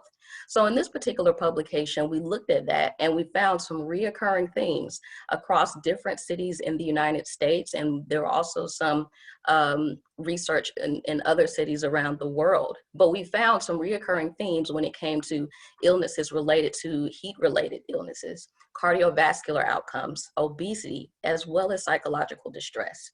So while that may be the problem, these are areas of vulnerability where we have to continue to invest our time, our talent, but most importantly, our vision of what this looks like for different types of people. And it's so interesting that earlier this year, there was an article in Science, a premier scientific journal, and it was talking about how different systemic racism and issues such as redlining and segregation, many of the factors that were discussed earlier today, have left this legacy of differences in nature across so many cities around the world. Now, while we've seen this throughout different parts of the literature in different fields and different areas of study, this recognition, particularly in 2020, reminds us that while we've made those observations in the past, the legacy of that continues to unfold today. But with that, we recognize that we have much to do, and that's one of the reasons I'm very appreciative to this conference for not only having the conversation, but engaging the valuable contributions and insight from the planning community. So earlier, there was also this discussion about the conditions where we live, where we work, and where we play. And those are often framed as social determinants of health. And according to Healthy People 2020, which is a framework on the Department of Health and Human Services, there are different dimensions of health that lead to the onset of what we know to be public health and well-being. And in an article that I published in 2016, we looked at different dimensions of these social determinants of health and how that connected to cultural ecosystem services, more specifically, being factors such as the aesthetic surroundings, access to healthy foods, different dimensions of social and political capital, what that actually looks like for different communities. And this was a really important bridge to help frame when it comes to the overlap between the environmental and the public health field, because far too long we were still in our silos and not really bridging those conversations, recognizing while we were different fields, we were in the same neighborhoods. So I wanted to share this particular table because it gives you a nice framework of not only the literature, but those different social determinants of health that can guide your work and the fundamental purpose behind them and what that can mean for the communities that you intend to serve. So this table gives you some language, it gives you some overarching concepts, but also different fields that you can continue to think about collaborating with in the process of bringing your visions to life. And with that being said, when we talk about research at different scales, I've been involved in different projects, but there were a few that I wanted to briefly discuss with you today. And one of them was a project where we looked at subjective well-being across cities and in cities across the US. And more specifically, there were about 44 cities, and we looked at how access to parks was related to different dimensions of social, different dimensions of subjective well-being as outlined by Gallup's Healthways Index. And we found a number of things, but similar to what the speakers mentioned earlier today, we wanted to acknowledge that there are so many factors that are involved in not only the access, but the experiences that people have in their parks. And we also suggest that we have to reconceptualize how we look at the quality of a park. We looked at it in that study from the context of per capita spending. And while the way that budgets are spent and the communities that they go to definitely matters, the way that we look at a quality park in terms of what it brings to the vitality, the social life, as well as just the overall pulse of that community is one that is very important and is definitely a salient conversation when we think about the time of COVID-19. So lastly, one of the other studies when it comes to this dimension of scale that I was involved in looked at canopy cover, more specifically in census block groups across the city of Tampa. And in that particular study, we analyzed tree cover and looked at mainly two health outcomes. They were categorized in the sense of respiratory health as well as cardiovascular health. Now, I'm not suggesting, go hug a tree for X amount of days and all will be well. That's far from what I'm suggesting. But it's that reminder that the natural environment continues to contribute to that overall schematic of health, but the assumptions that we may bring into different dimensions can be geographically varied. And we found in that particular study, and we wanted to highlight the importance of the structural components of tree cover, such as the tree condition, tree density, and leaf area index. But one of the ways that this connects to many of the plans and the visions that we have in the realm of planning is because when we think about a sidewalk, that same sidewalk may promote physical activity. It may help to provide pedestrian safety, but it also becomes a component when we think about tree growth in the urban environment and what that means and who is responsible for how different trees are maintained. We also noted that the affordability of being able to maintain trees, particularly on private property, is something to keep in mind because when we want to advocate for these spaces throughout different dimensions of the community, the difference looks very different, for renters as well as owners of different types of property. We also found that there were studies prior to ours that noted that there were communities who actually were not enthused about tree planting programs in some parts of Tampa because they had concerns about damage and storm damage during hurricane season. So again, the way that different aspects of the built environment are embraced is definitely connected to some of those overarching outcomes and what that looks like. Another topic that was brought up by a number of speakers was this conversation around social cohesion. And in 2019, myself, as well as a collaborator from Emory University, we published actually the first article that helped to synthesize literature on this very topic when it comes to social cohesion and different aspects of health promotion. And this helps to provide some context, but some additional language when it comes to not only the social determinants of health and how those are categorized, but also the potential outcomes that lead to the health outcomes or the health benefits that we have in mind. But I must note, when we think about the neighborhood and the built environment and an area of social context, having places where people can be safe and recreate in a way that is not only respectful, but creates a sense of place is critically important. So having that baseline of safety in the community continues to be a key part of what this looks like in the scope of green spaces and public health. But I also want you to keep in mind some of those outcomes that we identified as reoccurring points in the literature being place attachment, social support, belonging, and empowerment. How do your projects or how does your vision help to support these different dimensions that support, not only cultural ecosystem services, but the benefits that we hope to obtain from these spaces, not only in the United States, but in other parts of the world. This is a critical question because loneliness was actually a major public health challenge pre-COVID. And as you can imagine, this is something that we must continue to be informed and intentional about. This is one other figure that I wanted to briefly just note to you. You can look at the reference, but it was an overarching layout of what are some of those undergirding issues and undergirding topics that we should consider in the process of thinking about health equity. Because we all know that there are different components to this system. And understandably, there are different components to where the solutions and the way that we mobilize communities and the field in order to get some things done. So with that being in mind, this builds on the framework of previous work in public health, but also thinking about this in terms of increasing political power and also enhancing the social environment and access to different resources. When we connect our vision to access to education, jobs, and other types of public health support, this continues to speak the language of different issues that we are all facing on a day-to-day basis. And bringing that consideration into your process as well as your projects begins to not only reinforce the value of your work, but the importance of what it does to people every day in communities across this country. So moving forward, there were a few things that I found in the literature. Many of them have actually already been brought up. But just remember that there's tremendous value in connecting your work to a greater social mission and really engaging residents throughout the process in decision-making, but also the planning of those spaces. And while we are thinking about not only how we can recalibrate and just keep the momentum going, I also encourage you to think about what are your organization's blind spots? What has this time in this pandemic taught you about ways to re-engage and reconnect with people that may be out of your normal scope of influence?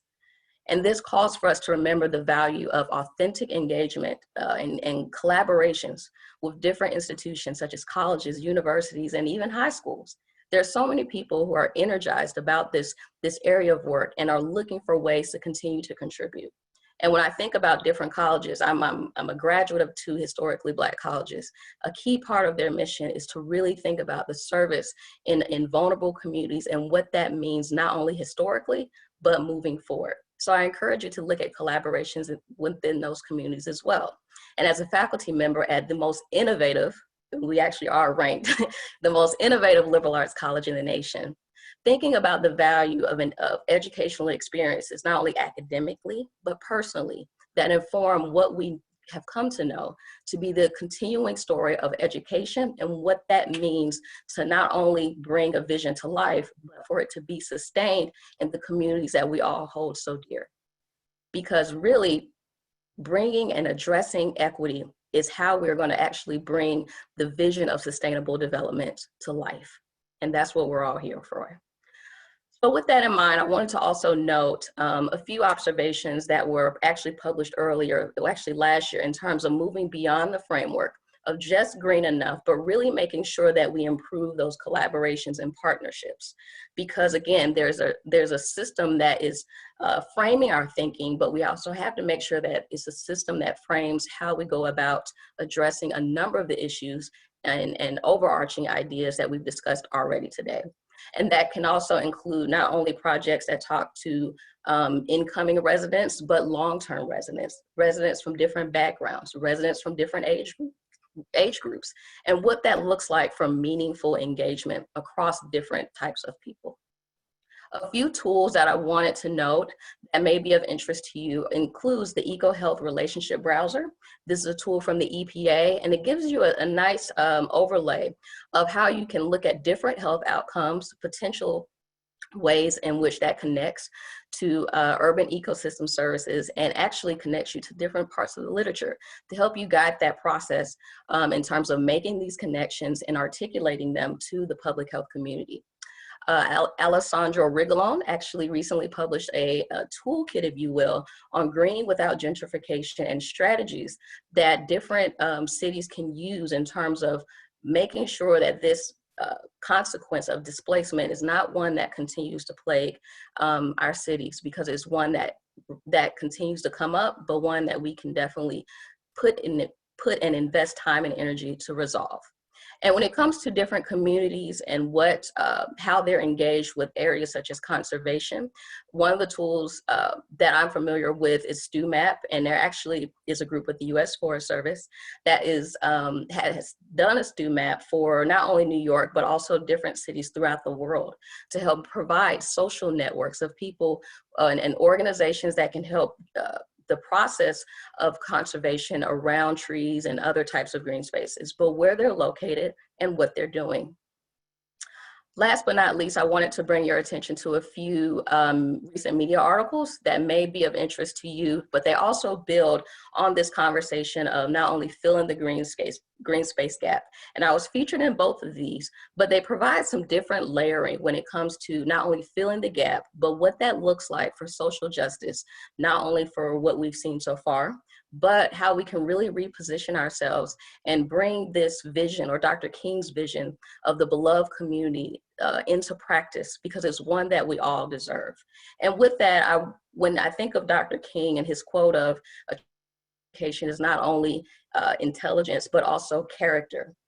With that in mind, I call to you to not only to be smart, but to use your knowledge and of your craft, but partner it with the character and the conviction that is going to bring and manifest social justice as a vision, but also the way that we practice and treat one another, not only here, but at every scale of our society. We've got work to do, but I know we can get it done. Thank you all so much for your time. Amazing. Venice, thank you so much. That was just a beautiful call to action. And I know that it's inspiring all of us in terms of how we can do better in our work on the day-to-day. I'll also say I was screenshotting all of your slides to forward over to my research team, because the work you're doing is incredibly important.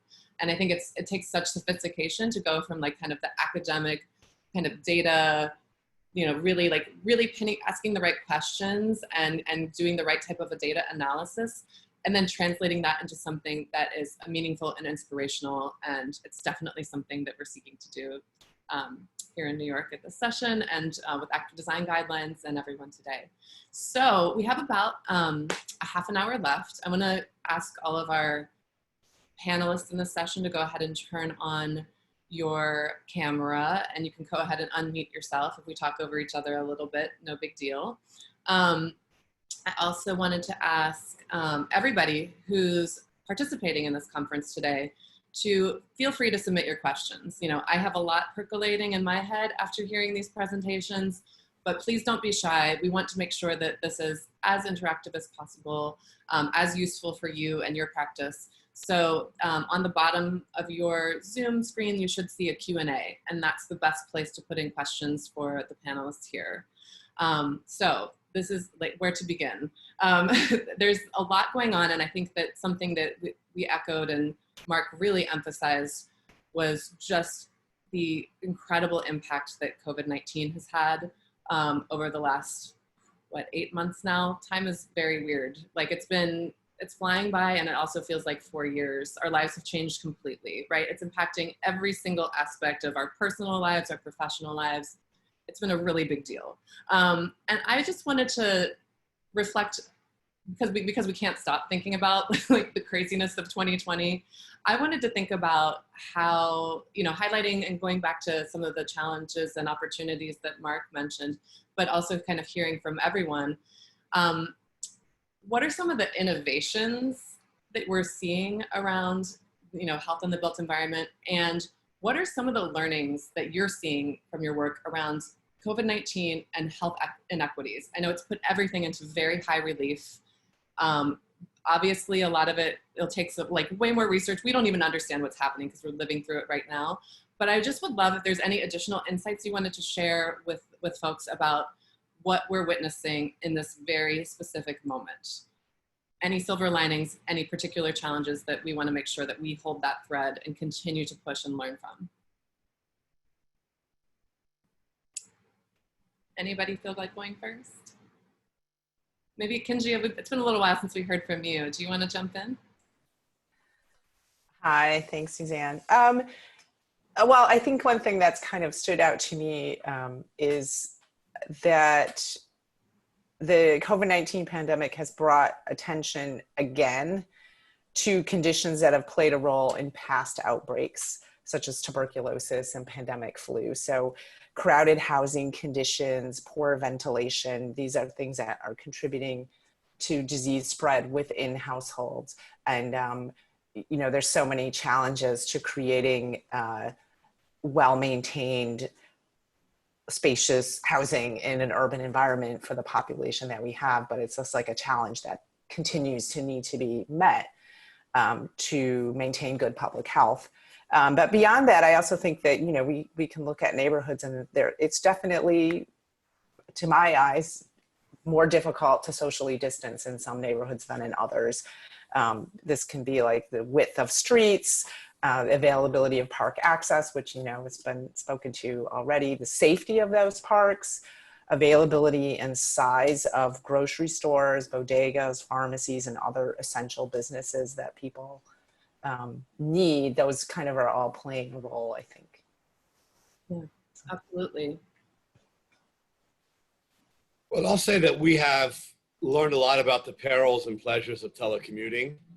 I want to emphasize that the ability to telecommute is a privilege, and that it's also profoundly inequitable in its distribution. Low-income communities, Black and brown communities, have far higher proportions of workers who don't have that luxury, who have to appear in person to do essential frontline work in hospitals and supermarkets and on subways. But the rise of telecommuting has upended New York's relationship with office space in a way that could have permanent impacts. That could be good and bad. To the extent that people are more comfortable working and living and playing in the same space, in the same neighborhood, that could have huge environmental benefits. The mayor of Paris, Anne Hidalgo, talks about this vision of a 15-minute city where you can do everything within a 15-minute, I guess, walk or bike ride from home. But what would that mean for Midtown Manhattan if that became the new paradigm? We have whole ecosystems of street vendors and small businesses and restaurants and theaters that survive on the people who go to work in Midtown Manhattan. And as I mentioned before, those buildings are maybe 15% full right now, and the surrounding businesses are dying. What would it mean for our real estate tax revenue if those buildings never fill up again? So this has profound implications for the built environment. I think we should all be cautious about making predictions. Personally, I feel that the death of in-person working has been greatly exaggerated, and I expect that it will largely bounce back, but I'm humble enough to say that we really don't know. And I think all of you as designers are probably thinking a lot about what this might mean for the future of the city. Fantastic. And Venice, did you want to weigh in on that question too? Well, I think some observations, particularly with COVID, is just a reminder that issues in public health are not siloed. You know, this has overlapped the economy. It's overlapped how we interact with one another. It has overlapped how we have conferences, you know, because of these particular situations. So that's not going to be confined to one discipline, one jurisdiction, or one community. And when we really recognize that we are all a part of a collective system, we really have to tap into not only that group think, but really what that means for different people. The health disparities that have been in existence for decades is nothing new, but it's one that has been revealed given the current stressors that have come with this pandemic. And even when it comes to access to green spaces, the way that diverse populations and people are respected when they get there. Can they safely birdwatch? Can they safely jog? You know, so having that access and what that means are reminders that we're getting, and we've got to start to make those changes. Absolutely. And I like that this notion of systemic racism is something that is completely converging with our understanding of the COVID-19 pandemic.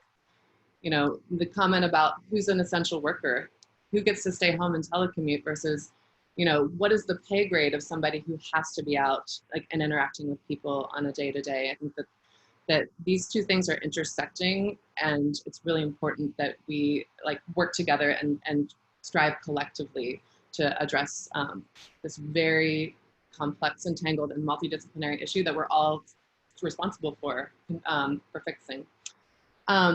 I'm looking at some of the questions that are coming in, and this was something that I had on my mind too. And I wanted to talk a little bit about maintenance because, you know, I know from the research, some of the research that we've done around design and civic trust, that actually maintenance is one of the most important things that we can do in order to kind of sustain a sense of welcome and sustain a sense of, you know, our city cares about our neighborhood because our public spaces are well maintained. Yet, you know, there are lots of challenges to making sure that we have really vibrant, well-maintained public space, particularly when there's a fiscal crisis, right? So I was very curious. I know Denise talked a little bit about it with kind of tree maintenance on private property. I have a question in the chat here about, you know, some neighborhoods have a bid that really helps to support public space, some do not. And I wonder if there's any thoughts on what we can do as a city to really think about, you know, public space maintenance as a health issue, as a way to really make the best of the assets that we have.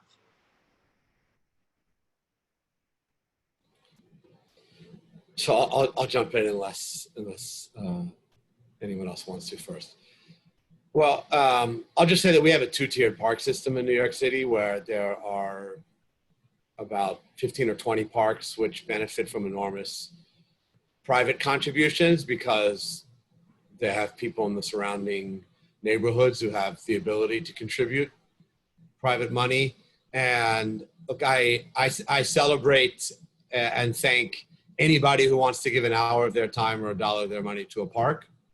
But I'm also really aware that that leaves the other 1,900 parks in New York City with a really unequal level of resources. And for the vast majority of parks in low-income neighborhoods and Black and brown neighborhoods, all they have is the public budget. There are no $1 million donations.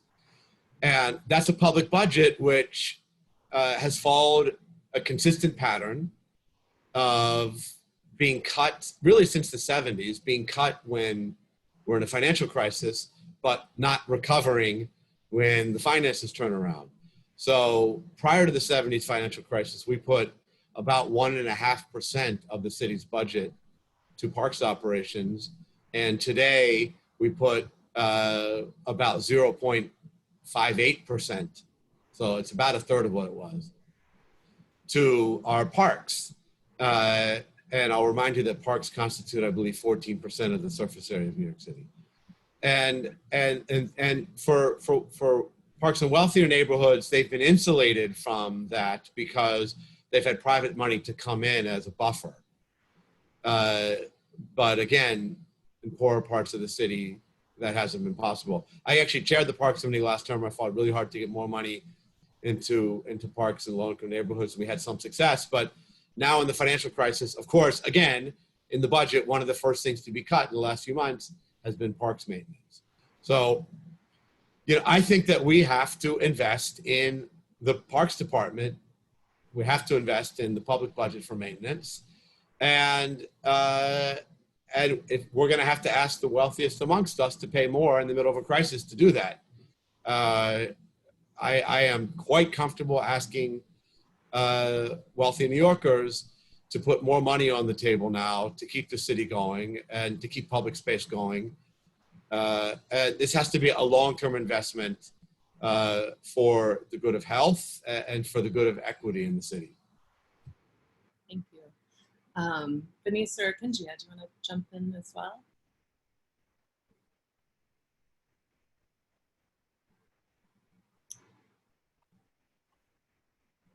No pressure.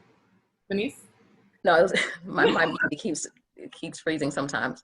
Well, the budget question is a tricky one, and it's one that we have to make sure that our budgets reflect our values. a lot of times, you know, there are different things that come into play, but I think once again, those values and priorities help us to frame where that goes. But Mark brought up a number of local issues that come into play with that. Absolutely. And Kenjia, did you want to weigh in? Or? I can't really add to anything that Mark said. I think he really hit all the points that are relevant. And I will say that kind of some of the research on like just how important maintenance and operations is for kind of sustaining trust, for cultivating local stewards, right? Like I think that I'm seeing a lot of activism happening in local parks in Brooklyn, where I live, where people are saying, hey, we want to have this event, but if you can, come 15 minutes, half an hour early, and we're going to do a park cleanup first. And so there's a really beautiful level of kind of citizen engagement that's happening right now. And I'd love for us to consider ways to reinforce that and provide like resources to sustain that as well. I think oftentimes it's kind of as we think about projects, it's like, oh, well, the community will support maintenance, but there has to be a resourcing and capacity building to make that really be sustained long-term.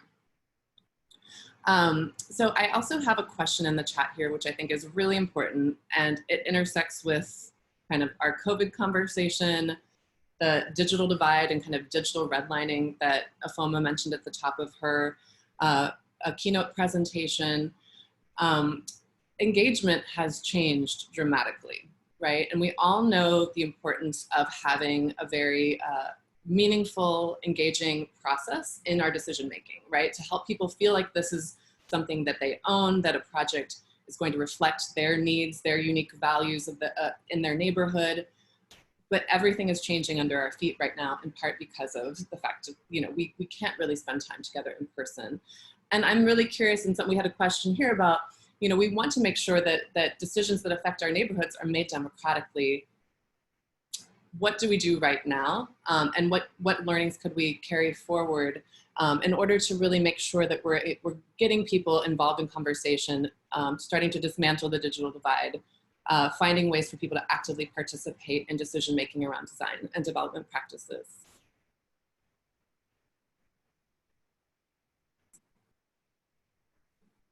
Well, I think a number of those, when I spoke earlier in terms of really looking at potential organizational blind spots in terms of how things were going before.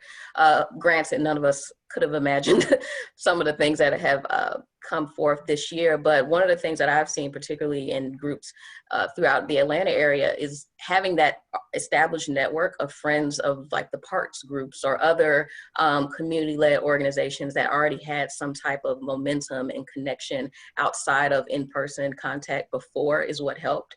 But with that being said, this is an opportunity to once again get creative, get to know the demographic of the people in those communities. Where do they get their information, but also what are their needs? Because whether it's an aspect of education or some type of relief in the workplace, how do you connect to the larger issue and connecting to the people who support them? Mark? I'll just mention a great program we have in New York City called Participatory Budgeting, which wasn't invented here, but we've really grown it over the last 8 years or so. And council members who participate, and now I think something like 30 of the 51 of us do. It's on pause this year because of the pandemic, but we put aside $1 million in capital money and allow the community to propose and vet and steward project ideas that are then voted on by the community. And the voting is open to anybody age 14 and over, and there's no citizenship requirement. It's anyone who lives in the community can vote. And most of the proposals tend to be improvements in public space. And we've over the years, folks in our district have voted to fund everything from a greenhouse for growing organic vegetables in a public park to expanding youth-run community gardens to myriad improvements in basketball courts and playgrounds, also improvements to libraries and to public schools and to public housing. But it has just been a marvelous tool for engagement, and unfailingly every year ideas bubble up that no elected official would have come up with, because you have now the tons of people out there who are thinking creatively and putting ideas on the table, and then campaigning for their ideas, standing out in front of schools. So participatory budgeting, or PB for short, I really do think is a powerful model for the kind of engagement you were describing. Absolutely. Kenji, anything you want to toss in? I mean, I'm not involved in, design in neighborhoods personally, so I can't say too much directly to that. I can say that the health department deeply values community engagement and understands that, like, we can provide resources sometimes, but we don't have the answers necessarily, that the community has the answers. And that there are many, many community-based organizations on the ground that have a pulse on their communities, and that it's important for the health department to partner with those groups. So that is an ever expanding endeavor at the health department, even in the COVID-19 engagement of community in terms of hyper local response to the communities that need it, for testing and pointing people to treatment resources and that kind of thing. And even in our data products, we're definitely engaging community-based organizations and stakeholders in the community to say, we have an idea of what data we think are important to collect, but we want to know, like, what are your key issues? What do you need data about? So. Absolutely. I mean, it's definitely something that's come up quite a lot in our conversations as we're, getting stakeholder insights and starting to develop draft content for the active design guidelines. I had this vision earlier this year when we started the project, and we were having meetings, and I was like, oh, well, the summer is going to be great. We'll be able to go to open streets events, we'll go to farmers markets, we'll be able to get like a lot of insight from various neighborhoods around the city, and then it all fell apart. So I used the spring to do some like one-on-one interviews with community engagement experts, like people who are already like working as local organizers, community advocates, and really talking to them about what's needed. And I think that the health department does a really great job of taking advantage of those relationships, and in terms of letting like local groups kind of cultivate and describe what the health needs are as well. So it's a really important pairing between kind of the data-based work that you all have and in abundance, right? Like I feel like New York City Department of Health's data trove is really remarkable. And it's something that can be repaired with that kind of on the ground, like person-to-person communication. And when you're talking about something like as much of a crisis as COVID, there were so many organizations that were able to turn on a dime because they had existing relationships, and they said, yeah, we were working on a public space initiative, but for the next 2 months, like we're focused on food access. Like people aren't getting food, they don't have money. We need to be, thinking about food distribution. And I love that those insights of organizations that were able to pivot so elegantly and work so hard to really support struggling neighborhoods in this very challenging time. One other thing about digital divide, if I can just like weigh in, because I had a really exciting conversation about it with some folks yesterday with the health department. We were talking about like conversations with academic community. And one of the things, we weren't expecting this because we're talking to folks who are like working on public health and social equity issues. And they were the ones who said, you need to talk more about technology. How do we create spaces? I'm looking at all of the struggling parents out there with kids that are trying to learn right now.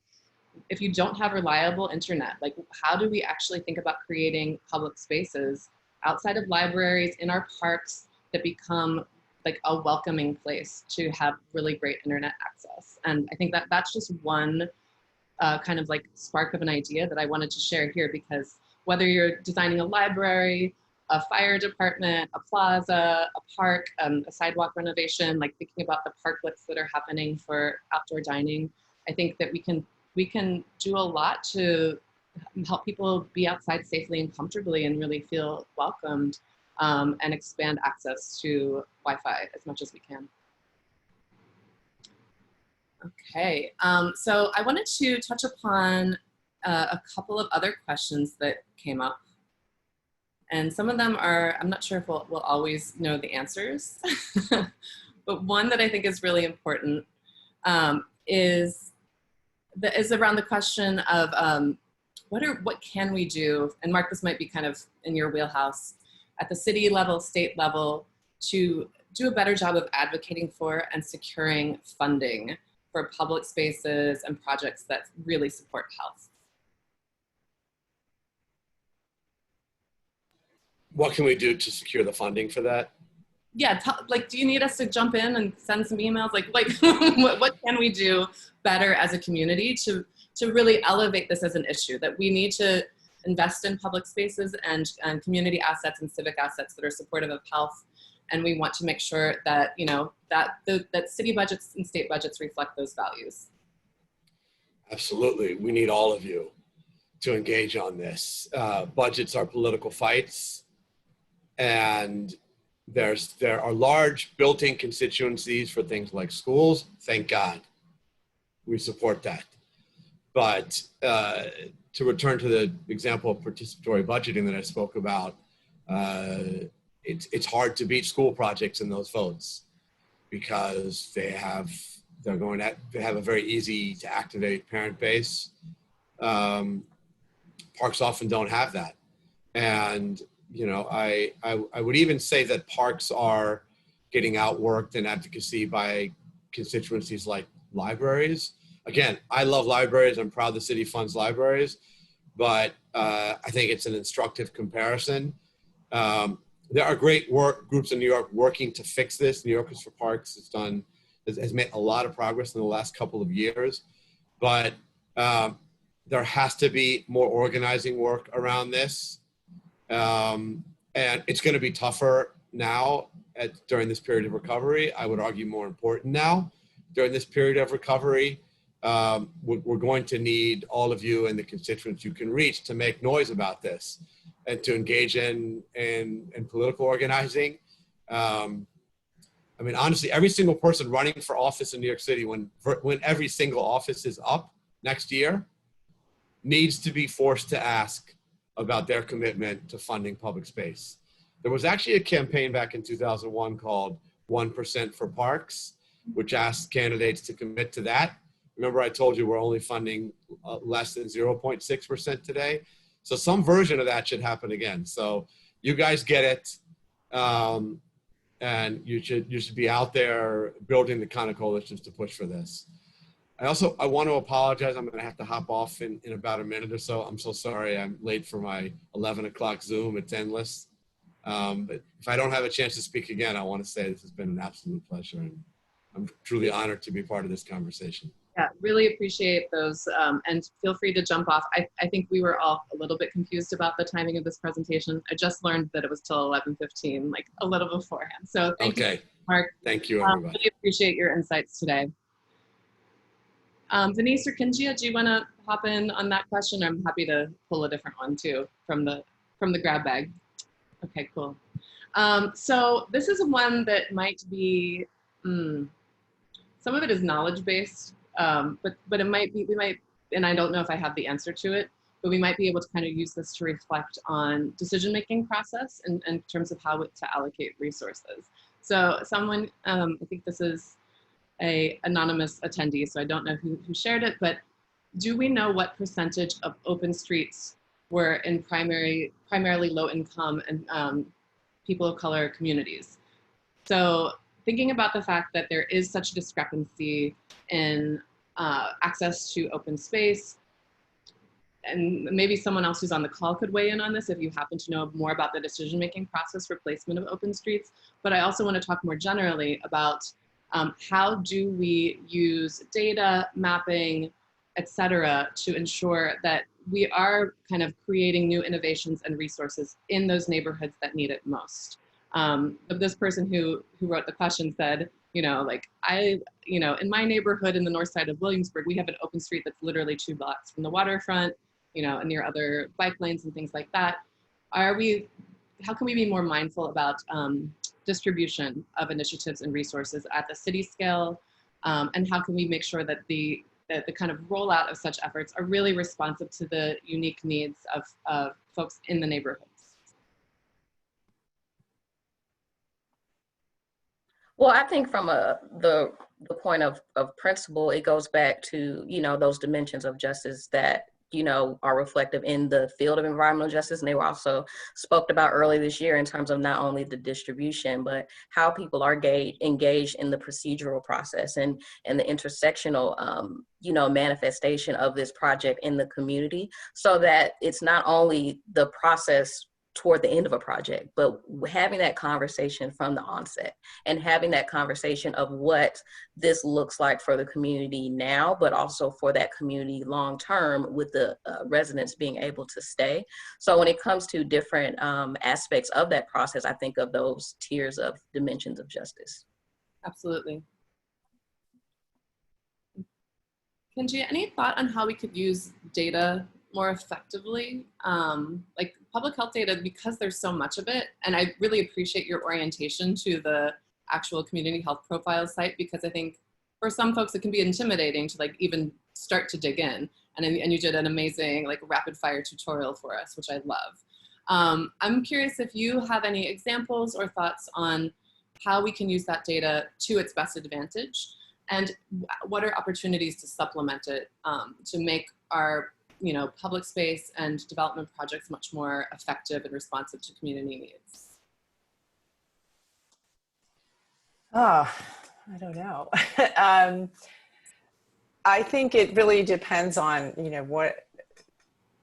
what goal, your particular goal that you have. But, I think it's just really, providing the community health profiles in particular provide kind of a snapshot of different communities. Of course, we have other data resources that you might dig into to get a little more nuanced view of a particular topic. We have another interactive tool called EpiQuery, which people might want to check out as well, which provides data from different sources, surveys, our kind of vital statistics data about deaths and births in the city and that kind of thing, at different demographic levels as well as neighborhood level. So there are a lot of tools there for the interpretation of the person who uses them. Some of them we just offer the data without a lot of interpretation. So I think there's a lot there, and I think there's always questions that we can't answer with the data that we have, even though you acknowledged earlier we have a ton of data, and I'm always kind of amazed that it's like, but we don't have data on this. We've talked about social cohesion, and that is something that we have definitely spent a lot of time at the health department trying to figure out how to measure it at a population level. It is not an easy construct to measure. So that is something that we continue to work on, recognizing how important it is in multiple aspects of health and development and planning. And, I think the other thing that we're always looking at is how to better understand like smaller community at a smaller level in the city. So how can we have data that's robust enough that we can disaggregate it?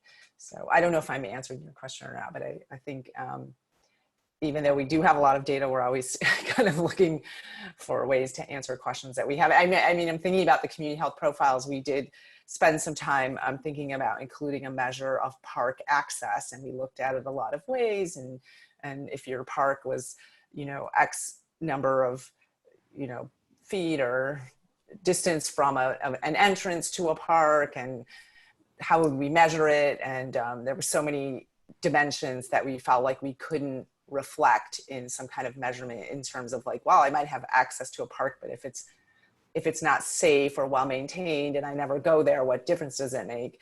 So we actually ended up not including that measure in the community health profiles because we struggled with a way to kind of include all the dimensions that would be important in such a measure. So. Right. I feel like that it really speaks to the tension of, research is so important for guiding our work, and it's not sufficient, right? Like it's not exclusively the decision-making tool, right? If you look at a map of who has access to parks, that tells you one piece of the information. But but if you actually have conversations on the ground with folks who are spending time like in the park or not going to the park for a particular reason, you learn more about what transportation infrastructure may be helping or impeding their access, like sense of safety and sense of maintenance. And all of these things really do factor in. So I want to just, I think it's a really important thing, and I see we're at time. I think that it's a really important thing for us to just reinforce collectively. I know Venice has already given us a beautiful call to action, but let's continue to draw upon our technical skills, the data resources available, but really take it upon ourselves to have a sense of ownership of, you know, it's our responsibility to make sure that we are elevating voices that might be marginalized, that we are looking at the kind of health inequities that are, you know, long-standing and new around COVID, and making sure that we're addressing the most urgent priorities for the people of greatest need, creating public spaces and buildings that are welcoming and create a sense of belonging for all city residents. And I also just see a note that everybody wants Venice's presentation. So I'll leave that to Venice and the conference organizers to work out. And I apologize too for my slides not working, you know, technology. Thank you so much for moderating, and thank you all for joining us today. Thank you, Venice. Yes, thank you. All right, Annie. Yeah, hello everyone. Thank you so much to Suzanne, Kinja, Mark, and Venice for that really wonderful session and just taking us through the day. You gave us a wealth of information and resources to just digest, and you also touched on a lot of topics that will be discussed further as we proceed with the conference. For instance, the next panel is on the topic of transportation, and then tomorrow afternoon we have a technology session, and there will be a lot of conversation about data analytics and what it means to do data analysis. So it's just really wonderful to hear you all speak. I think you give us tools and the language we need to improve as planners and designers, as well as everyday participants in our community. So as Venice said, let's manifest social justice. I really like that, the way you said that. So thank you again on behalf of the Planning Committee. We are going to take a quick break now. Go get some more coffee, some water, a snack, bathroom break, and we will reconvene here at 11:30 to kick off our next panel on transportation. So thank you. Systems in many ways establish people's relationships with the surrounding landscape, and they provide mobility for people and goods at varying scales, national, regional, within regions, and purely local. As they fulfill their essential roles, these systems directly impact equity, social cohesion, and both economic and environmental sustainability. In keeping with the conference theme, today's panel will explore these relationships at various scales. Carolyn Grossman-Mager, who is the Director of Regional Planning at the New York City Department of City Planning, will be talking from a more regional perspective about transportation in the multi-state New York metropolitan region. Diane Jones-Allen, Program Director and Professor of Landscape Architecture at the University of Texas in Arlington, will take that down to sub-area level, speaking about transit deserts. And then Jack Robbins, Partner and Director of Urban Design for FX Collaborative, will be focusing a bit more at the local level. You should get an interesting range of perspectives here. The bios of these panelists are on the website, so we encourage you to go there to see more information about them. We'd like to break the ice, though, with a bit of a survey using a system called Menti. So, Carolyn, if you could share your screen.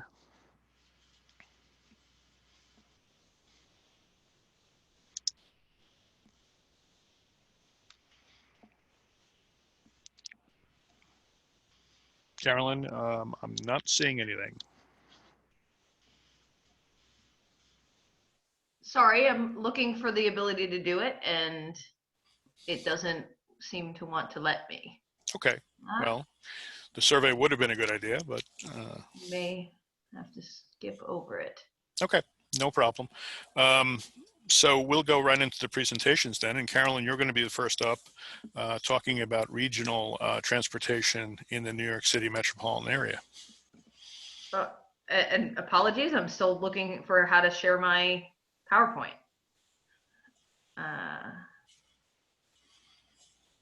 Do you see the little green box with the arrow?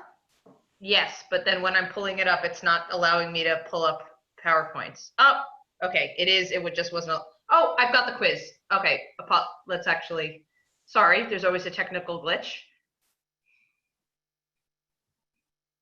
There we go.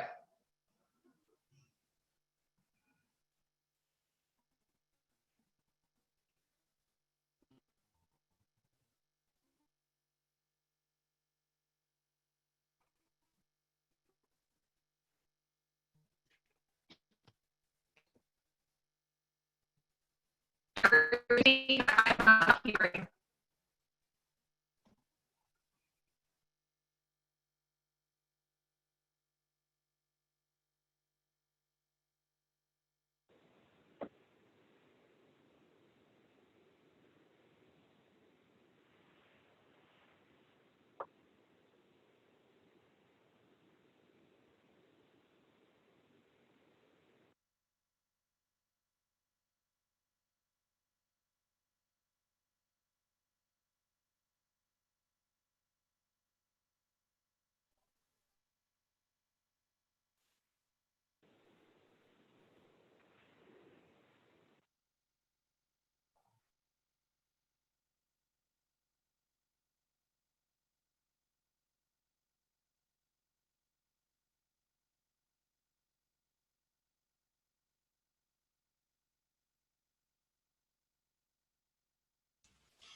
All right, very good. So we have an interesting mix here of different professions. Carolyn, if you could move on to the next slide.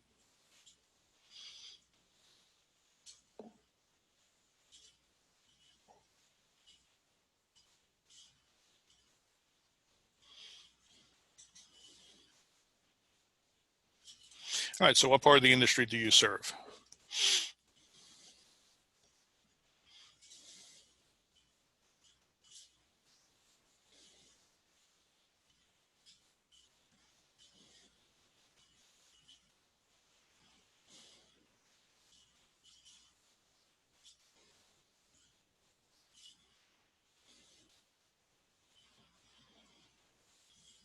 So far we have an interesting mix again, public, private, nonprofit, some academic. Okay, Carolyn, can we move on to the next? Where do you live?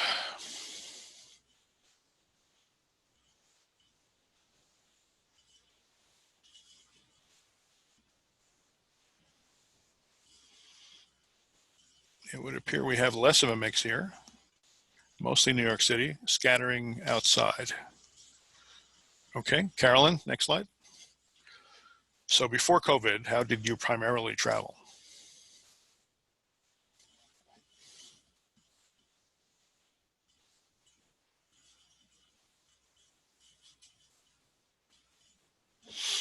And not surprisingly, given the New York City folks, a lot of travel by mass transit. So since March, since the pandemic hit, how often have you used transit?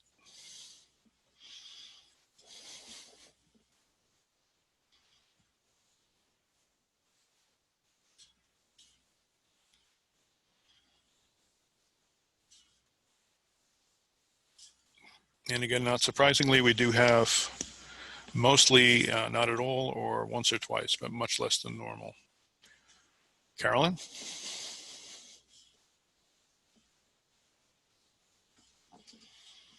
Great. I guess with that, I'll launch into my presentation. Thank you, Jerry. Sure. Which actually I think ends up being a really good segue right in.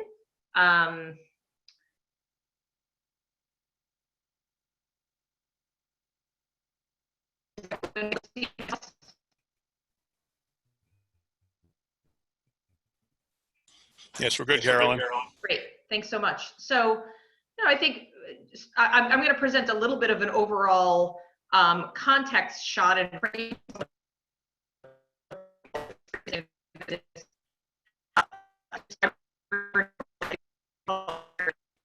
So,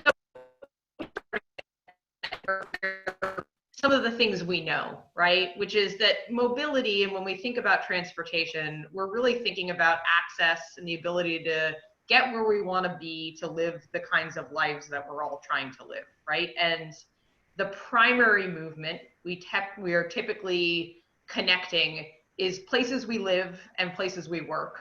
But within that is a huge ecosystem of other kinds of trips we make as humans, right? Where we play, where we work out, where we learn and go to school, where we recreate, where we shop, where we meet friends and family, right? There's a whole series of things we used to do moving around our cities and our regions by the means available to us. So just to start at the most basic, since it's a little unfamiliar clearly from our surveys, we're not living that way right now.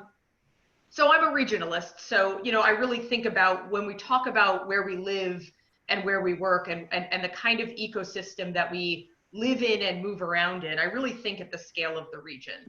And when you look at our region, you know, what are we? We're a population of almost 23 million people that are moving around an enormous, vast physical space, right? We're one of the largest metropolitan regions in the world. New York City is the core of our region. We have almost 8.5 million people living in New York City. We're about 37% of the region's population, which also means that despite the size and gravitational pull and density and everything that's really critical about New York City, we're outnumbered by people who live in much smaller and less dense metropolitan jurisdictions surrounding the city, right? Nearly 900 smaller jurisdictions and New York City make up this vast metropolitan area. We're a region that has over 9 million places to live, right? Again, the vast concentration of those in New York City and really emanating out in a pattern that was defined by transportation development over the course of our region's history, and especially the last 100 years, right? This map, which shows renter occupied and owner occupied, but could also be a map of multifamily versus single family housing, is a story of our historical development, first around train systems, well, first around carriageways, then around train systems and commuter rail, and then post-war around the automobile and the extension of highway systems. And more recently, you know, a real recollapse to the center of our region.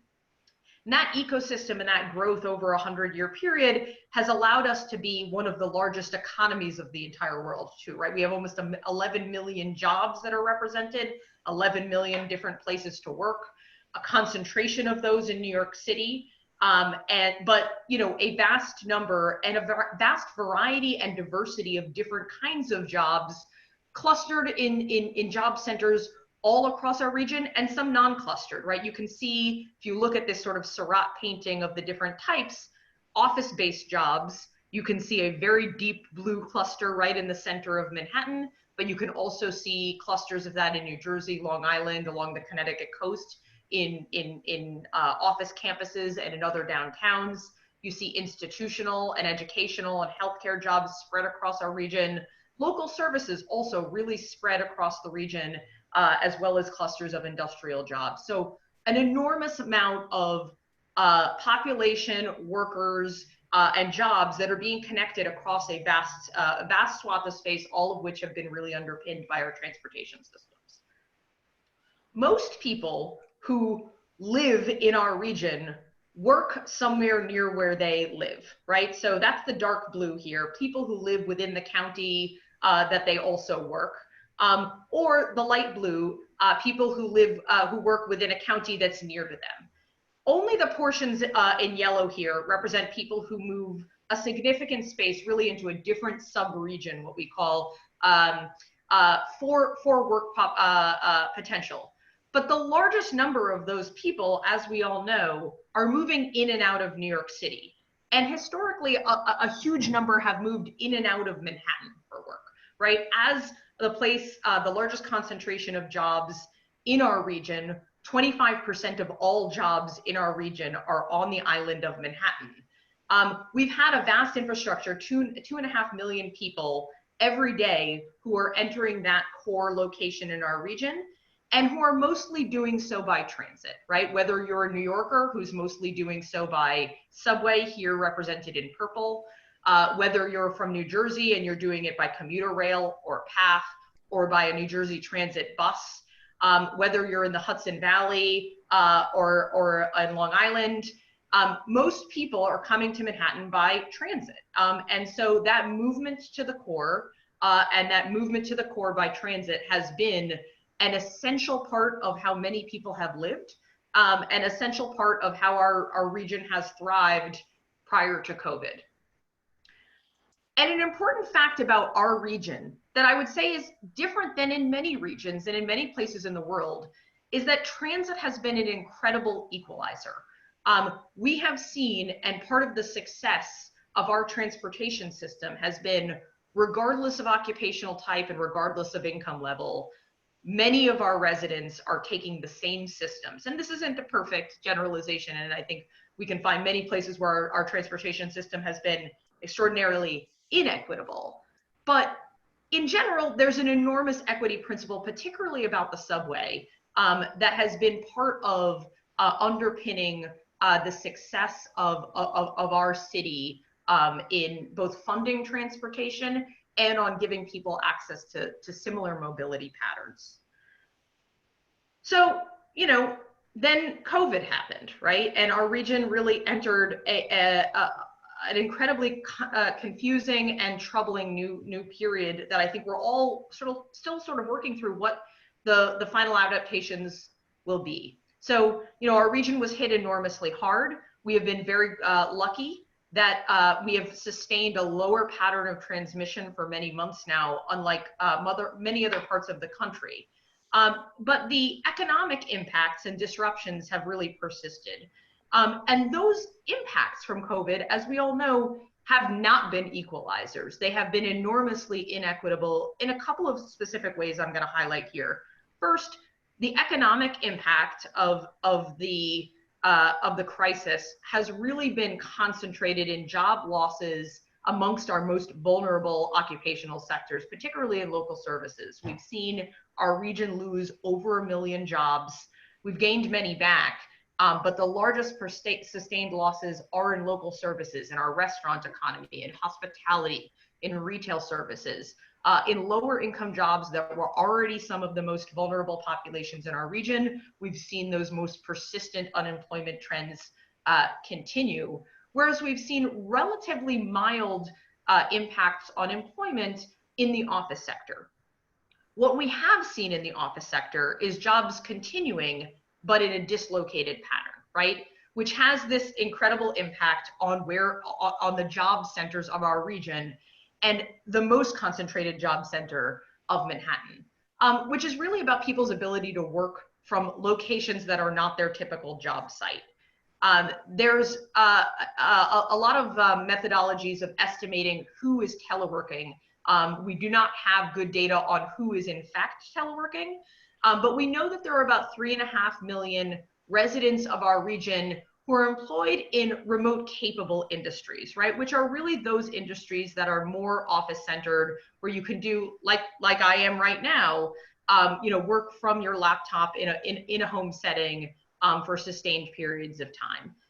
And so what we've seen is that in general, you know, that very large disruption of roughly 3.5 of 11 million working residents of our region has really dislocated the daytime population of many areas, the most concentrated in places like the central districts of Manhattan, but also all across New York City, and then increased daytime population in many more bedroom communities of the city. Again, some in New York City. I can tell you from my home area of Brooklyn that there's more people in my in my neighborhood in the middle of the day, but we're also seeing those patterns, and you can see it here on the left, the map on the left, of more populations spread out to our suburban counterparts during the day. And of course, that is also compounded by temporary or some permanent dislocations in population, as we're seeing folks make decisions about where to live on a more permanent basis on the assumption that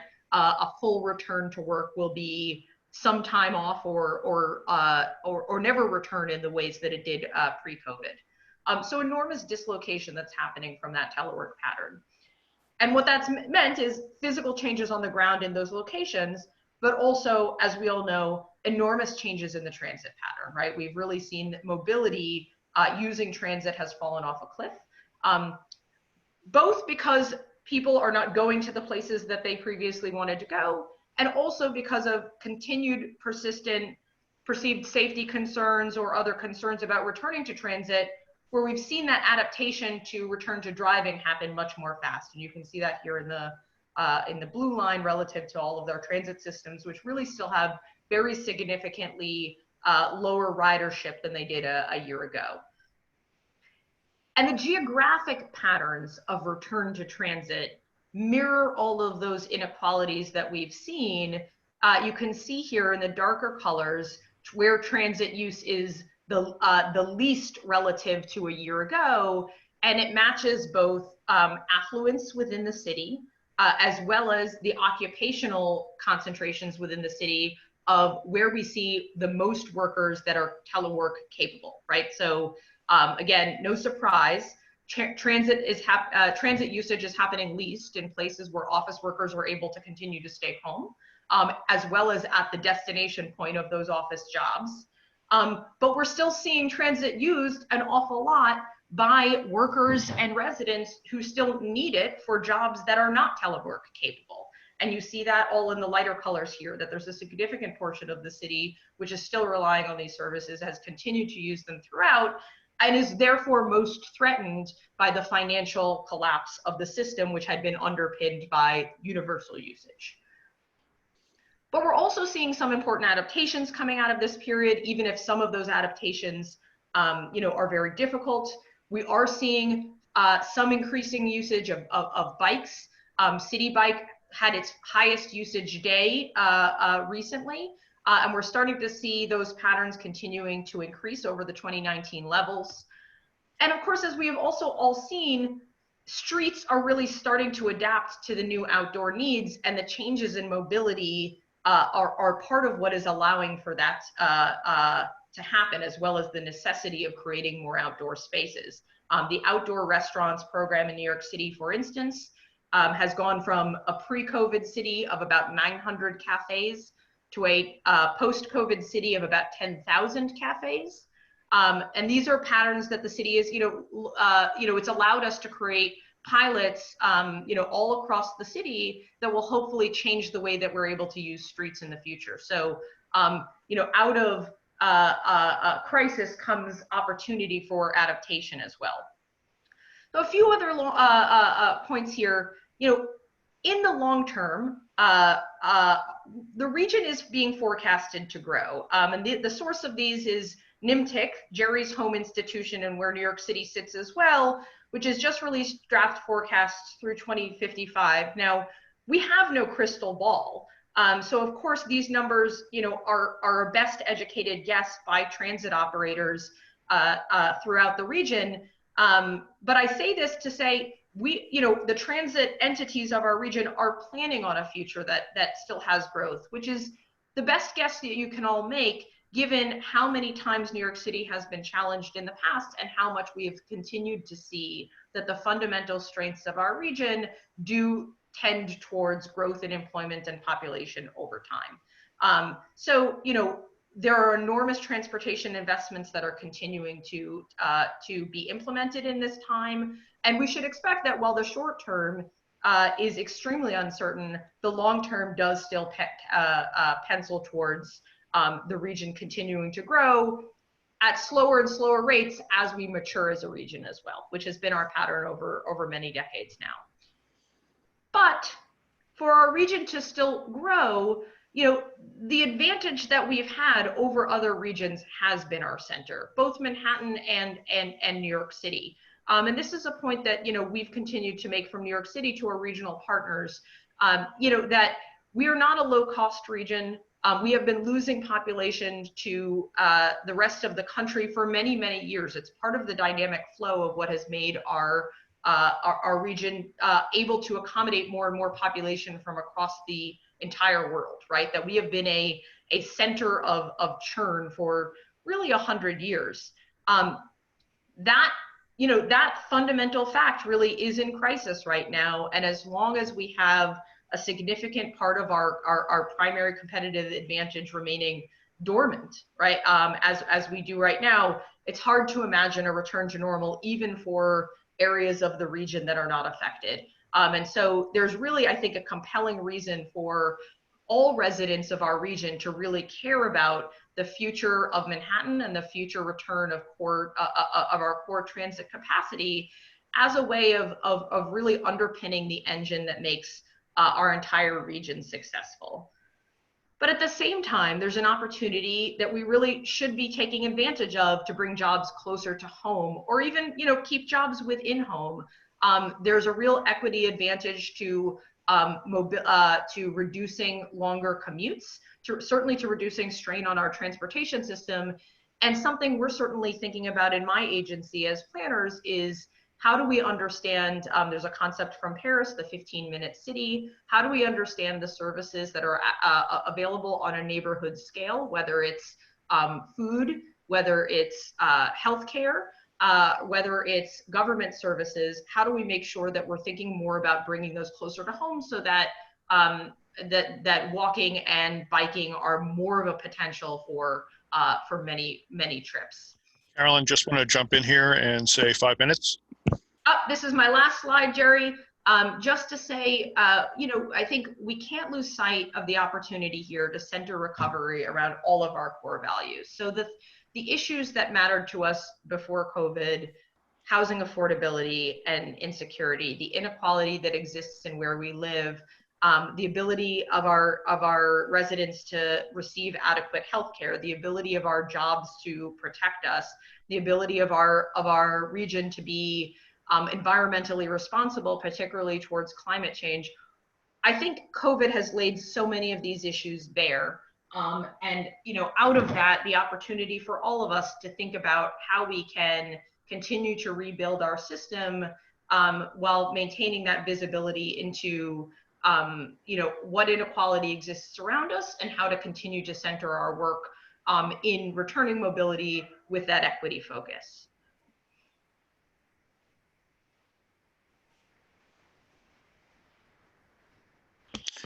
Well, thank you, Carolyn, for setting an excellent regional context for this. We are going to wait until the end of the presentations to entertain questions from me and also from participants via the chat pod. So I'm going to ask Diane Jones-Allen, if she's ready to go, to step up to the bar and talk about transit deserts. Diane? Thank you. And Carolyn, that was a really great presentation.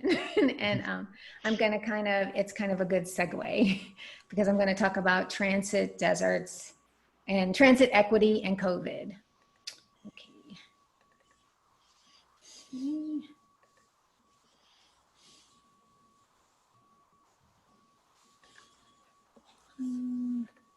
Okay.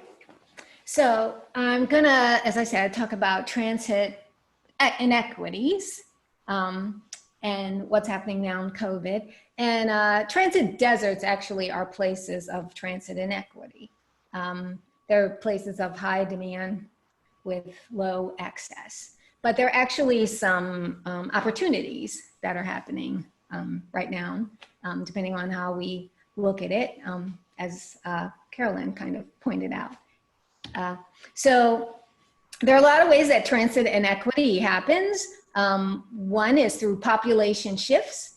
So people who are in the inner city, in the core where there's transit, because of things like gentrification, the high cost of living, development, policies get shifted out to the outer rings or to the burbs where, as you could see on the photograph, where they can't get transit and they do other things. Like in Baltimore, they call this hacking, which is basically, it's kind of Uber without the credit card. So people just catch rides, and they actually have a signal to do it. And then another way that equity comes out because of how we design. So we design most of our cities privileging the automobile. And then the policy that enforces design, right? The policies that says you must have so many parking units, those kind of policies which, you know, enforce the design that privileges the automobile. And then the equity comes about because of this, it makes it hard, right, for people who are in places like this young man to get to work or school or his employment or to the social services that he needs, which further increases the inequity. And there's this current trend which continues to increase demand, because that's what happens as you push people out. You put more demand on places that have decreased service.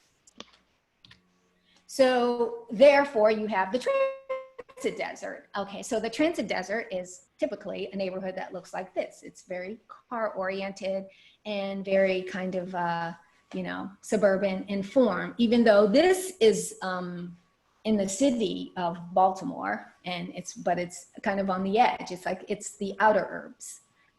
So neighborhood form, the time and ease spent accessing traffic, and demographics of users are things that define the transit desert. So form, of course, means, you know, the street patterns. And that's really important because suburban street patterns were designed to make sure that traffic couldn't go through. You know, the friendly cul-de-sac that makes sure that the others can't drive through your neighborhood.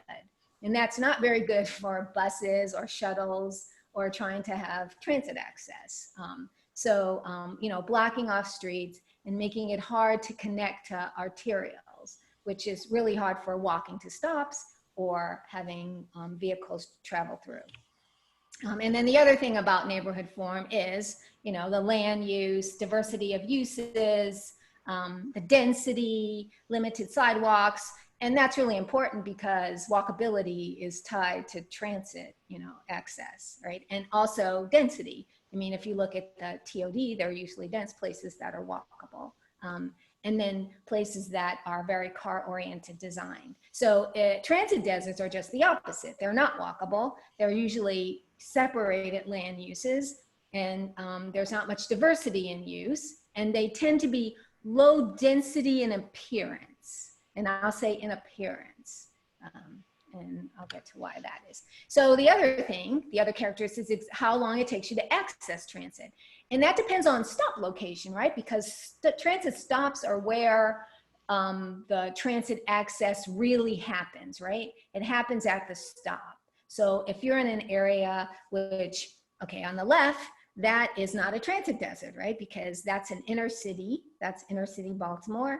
And it's a neighborhood that actually, through gentrification, families were shifted out to this other neighborhood. They were vouchered out to this other neighborhood. And so they went to a neighborhood where there was a stop almost, you know, on every corner, every block, you know, so you could walk right out of your door, and less than, you know, much less than a quarter of a mile. And to a neighborhood where the shaded area is where you live. And so you have to get out to the arterial, or, you know, sometimes even, you know, the collector or the arterial here to the arterial, or even the major arterial, in order to get to a stop, and far less stops within the same, actually within a smaller shaded area, you could see there are many more stops than a larger area where you have to get to. So accessing transit is very limited due to stop location in a transit desert. And then the third factor is the demographics of the users, right? So economic status, and economic status is shifting, right? I mean, it changes, although for certain populations in the United States, it's been kind of a steady. You know, the economics of a population can usually, you know, tell you, you know, has an impact on how, you know, what they can afford, how they access transportation. And then also other things like vehicle ownership, whether people own a vehicle, and then how they usually get to work and how far work is. So a lot of these demographic characteristics impact transit deserts, and they're particular to the users in the deserts who need the transit. Okay, so being able to like quantify this is really important, right? To be able to like measure whether a community is a transit desert is important, because most transportation is subsidized by the state or sometimes the local government, but the state usually subsidizes transit. So in order to be able to quantify the desert and quantify, you know, the need is really important. Okay, so enter COVID. So what you see here is, to my dismay, I was, you know, looking at the Regional Transit Authority site, March 29th, and this is the Regional Transit Authority site in New Orleans, which has transit. It's not like New York. It doesn't have subways, but it has streetcars and buses and a lot of people that don't have cars, because New Orleans tends to be in the core, it tends to be dense, and pre-Katrina, a lot of people, you know, that worked in the core lived in the core, but Katrina caused a shift in population where that's not as true, and now there's more need for transit. Anyway, so this showed all the lines that were just stopped. They just said, okay, we're going to cancel these lines, we're going to suspend these lines, we're going to delay these lines. So all these transit lines stopped, yet the need still remained. So this photo, which was taken by a bus driver, shows the need, and this was in March. You know, after, I mean, COVID was already here, but after we recognized that COVID was here, after we said it out of our mouths that there was COVID, this is what was going on. And it's because, as Caroline said in her wonderful presentation, that, you know, there are still people that do the maintenance on our utilities, nurses, even doctors and teachers and people that work at the Walmart, and, you know, all the people that, you know, the post office workers and all the people that, you know, I depend on as I sit cushionedly in front of my screen doing my work, that when I go out, I want to make sure there's somebody at the Sprouts. Those are the people that are riding these buses, right? And they need these buses. Yet all the buses all those lines were shut down. And so you get this crowding, this, you know, overcrowding. And so, you know, as Caroline mentioned before, you know, that COVID helped to expose these particular as segments of our society who were already there, already doing these things, but now are even more at risk because of our response to shut down lines. Okay, so what do you do about this? And for me, I see this as an opportunity, right? Because when I did a lot of research on, you know, why people don't take buses, right? And when I was doing some research in Baltimore, like the bus line was right, like, you know, walkable to some people's houses, and, you know, it would take them directly to work, but they had a car and they chose to drive downtown. And it was because most people don't want to wait. They just don't want to wait. I mean, there's a difference between like waiting for a bus. I discovered through a lot of interviews that people don't like the idea of being seen, because you're seen and people say, oh, that poor person waiting on a bus. Where I noticed, like when I was in Chicago, more people, like Carolyn pointed out, of different economic status will use subways or L's, because everybody is kind of off the street. They're underground or elevated. But when you're standing at a bus stop, I was told that, you know, everybody can see that you're the poor people not taking, you know, having to take the bus. And so people don't like be waiting for the bus. So wait time, so frequency is the way to decrease wait time. And frequency can also be a way to increase social distancing, right?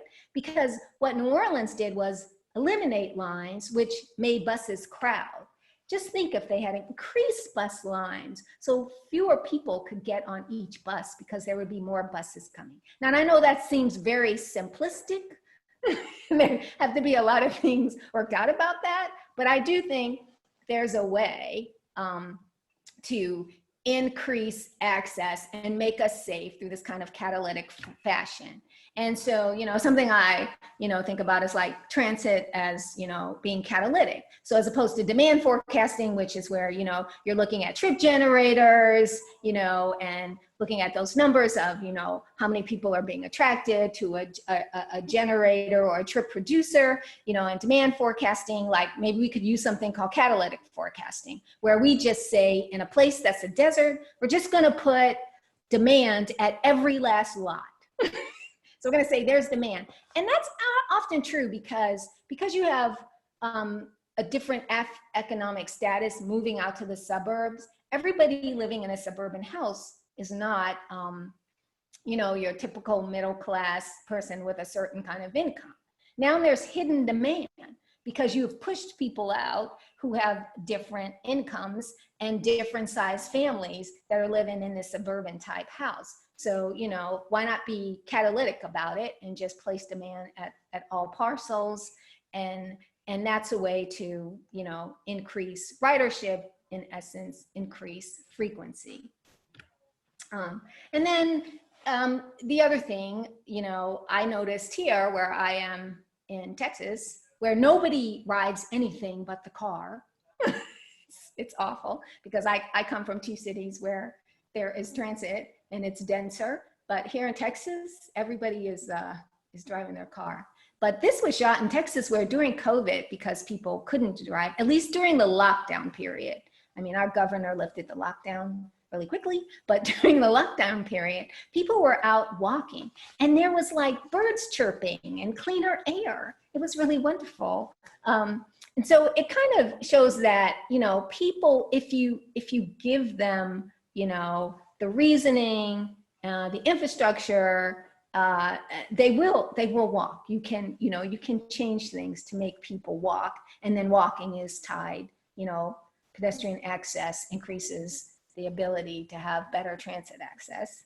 And so like given certain conditions, as I said, there are alternatives. And Carolyn also mentioned some of these, shuttles, bike sharing, car sharing, Uber, riding your bike, all these things. I mean, although you have to be careful about these and you have to do more than just provide them because, a lot of populations, believe it or not, a lot of people don't have credit cards.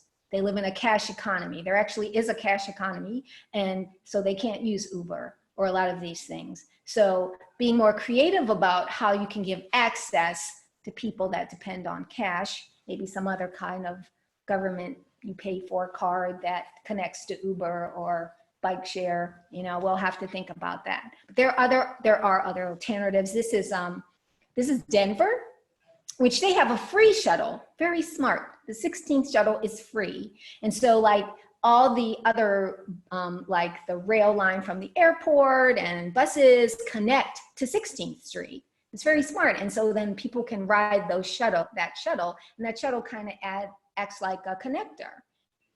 So, being creative about like how you pay for things and what parts of the system can be free to encourage the use of other parts. And then I feel that transportation is a civil right, One more thing to dwindle. Okay, let me stop. But anyway, so, I feel it's a right because without it, a lot of people can't get to do the things that support the society. And then there are things that we need to do is to get more citizens involved, to put more affordable housing at TODs. It's so funny, we design these TODs and then we design parking garages so that people who have SUVs and can afford cars park their cars and then they get on the transit and go. It would be nice to put some affordable units and housing in the TODs so that people don't have to be pushed and they can be a part of these new developments. And then also, think about where the federal dollars are going. And then look at our existing transportation infrastructure. So in conclusion, yes, COVID is, it's bad. It's had a negative impact on transit access, but it could also be a catalyst for actually increasing equity and mobility. And there are all kinds of benefits to that, right? more people on the system, you know, more abilities to fund the system, cost savings, environmental savings, you know, reduced traffic, you know, and the list goes on. So thank you. Thank you very much, Diane. You didn't need the 5-minute warning, which is great. That was a really excellent case study of what's happening at a sub-area level within a region, and the implications of transit in this case, but transportation in general at that scale. Jack Robbins is going to talk about innovation and diversity, but I think he's going to focus a bit at the local scale now, of really local travel and how that fits into our mix here. So Jack, if you're ready to go. Yep, can you see the screen? Hear me? See the screen and hear you. Great. So I'm going to focus locally, but I want to sort of zoom out in a temporal sense and try and situate this moment that we're in right now in a kind of historical context and how we got to where we are. So I want to do that with this amazing film shot on Market Street in San Francisco in 1906, just a little bit before the earthquake hit San Francisco. And I think what this clip shows is this amazing moment in transportation history where the street was probably the most shared space it will ever be or has ever been, at least historically. If you look at this and you look at how many different modes of transportation are happening here, and they're all in the same space. There are curbs on the side, but really everybody is out in the street. It's all it seems quite chaotic and probably a little bit unsafe, but it was a very different way, and that I think represents this this moment in history which we've moved away from, and I want to look at the ways in which we've moved away from that and what that means for us today. So what happened after that moment? Well, I think it's a story that most of you are probably familiar with. The automobile came to dominate our transportation system and really did away with things like streetcars, which was a dominant system of transportation. So on the left is a map of Brooklyn and the streetcar lines that existed in Brooklyn at one point. And for those of you who are familiar with or involved in the BQX project, you know like what a struggle it is today to get one single streetcar line in Brooklyn and Queens. But the streetcars used to dominate most American cities, and Brooklyn was certainly not unique in that way. But through a history, a series of moves, there were corporate and government moves really did away with the streetcar system, and it's been called the Great American Streetcar Conspiracy. You know, I'm not going to. The motivation for some was certainly corporate greed, and for others, I'm sure, was a true belief that the automobile was a better system than streetcars. But through a series of what I'll call very aggressive business practices, streetcar systems, streetcar infrastructure was dismantled in cities across the country, including New York. And, you know, streetcar is the sort of most, you know, kind of visible manifestation of this, but it's true for other modes of transportation as well. Bicycles in this same kind of time period go from being a mode of adult transportation to being essentially a children's toy, right? How bicycles are sold and marketed. Of course, architecture fell in love with automobile as well, and as embodied in Corbusier and his affection for the automobile. And you know, he's known for the Plan Lausanne and others, these sort of cruciform towers. But that also came out of his exploration and understanding of cars and their impact. And the drawing on the lower left is, you know, his trying to figure out what we now recognize as a typical cloverleaf system. But he was like, oh, how can you have an intersection without the cars stopping? Let's figure this out. And the drawing on the right, I think, maybe the most honest Corbusier drawing I've ever seen, because as we know, the towers in the park so often becomes towers in the parking. And that idea really became the model for how we build cities in the post-war era, starting in New York with Stuyvesant Town and Peter Cooper Village, which just erased a whole section of the city and built these cruciform towers, not quite on the scale that Corbusier talked about, but very much in that image of really remaking huge swaths of the city. The car also became the generator for suburban life. So Radburn, New Jersey, in our region, became with a suburban development that is credited with inventing the cul-de-sac, and was based around cars, right? Town for the motor age. How do you keep children safe in this new motor age? So the suburban form also really owes a huge debt to the automobile, and leads to in the post-war years leads to Levittown and all kinds of Levittown-like suburban communities. Some of the urban forms or suburban forms that Diane was talking about, really geared towards cars. And of course, the continued investment in the infrastructure for the automobile leads to sort of placeless edge cities like Tyson's, Virginia, or Tyson's Corner, Virginia. And you can see here in this relatively contemporary aerial photograph what a totally disconnected, placeless environment this is. This has it's a mixed-use environment, right? It's got shopping, housing, offices, but really no sense of place, totally disconnected. And it's really as a result of this monoculture of the automobile. And of course, that along with a number of other factors really decimates downtowns all across the country. They change dramatically.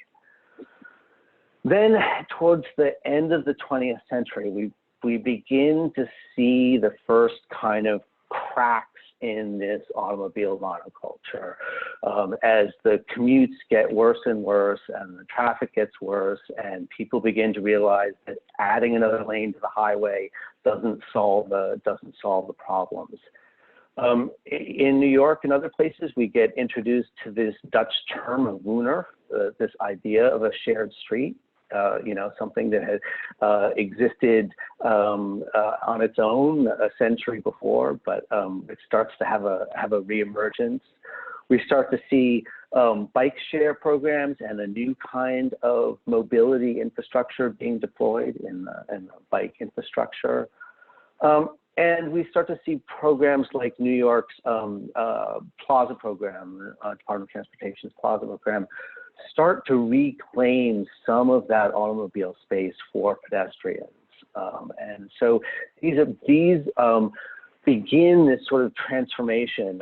In the private sector as well, you see a whole host of new companies springing up that want to change our relationship to cars and how that impacts the urban form. And then, a little more recently, we've seen an explosion in sort of new transportation technology. So really, we're entering a world of, for the last 20 years, a world of new mobility. Shared mobility, micromobility, drones, aerial mobility, and of course, autonomous vehicles. So. And the micromobility in particular, has had a huge explosion. Scooters, I'm sure many of you have seen this Nactograph, but these are gaining steadily and in some cases very rapidly in popularity. There's also been, again, a huge private sector investment. This infographic, nearly indecipherable infographic from a few years ago of all the different companies involved in autonomous vehicles, and a statistic from the Brookings Institute about the amount of money invested in a 3-year period in autonomous vehicles.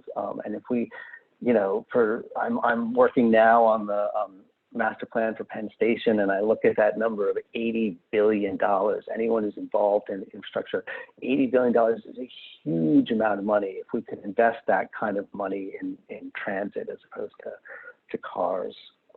So if we look at the sort of overall timeline, and this is, this is a sort of an approximation, but to make a point, there was a period of about 50 years around the turn of the century where there was a huge amount of innovation.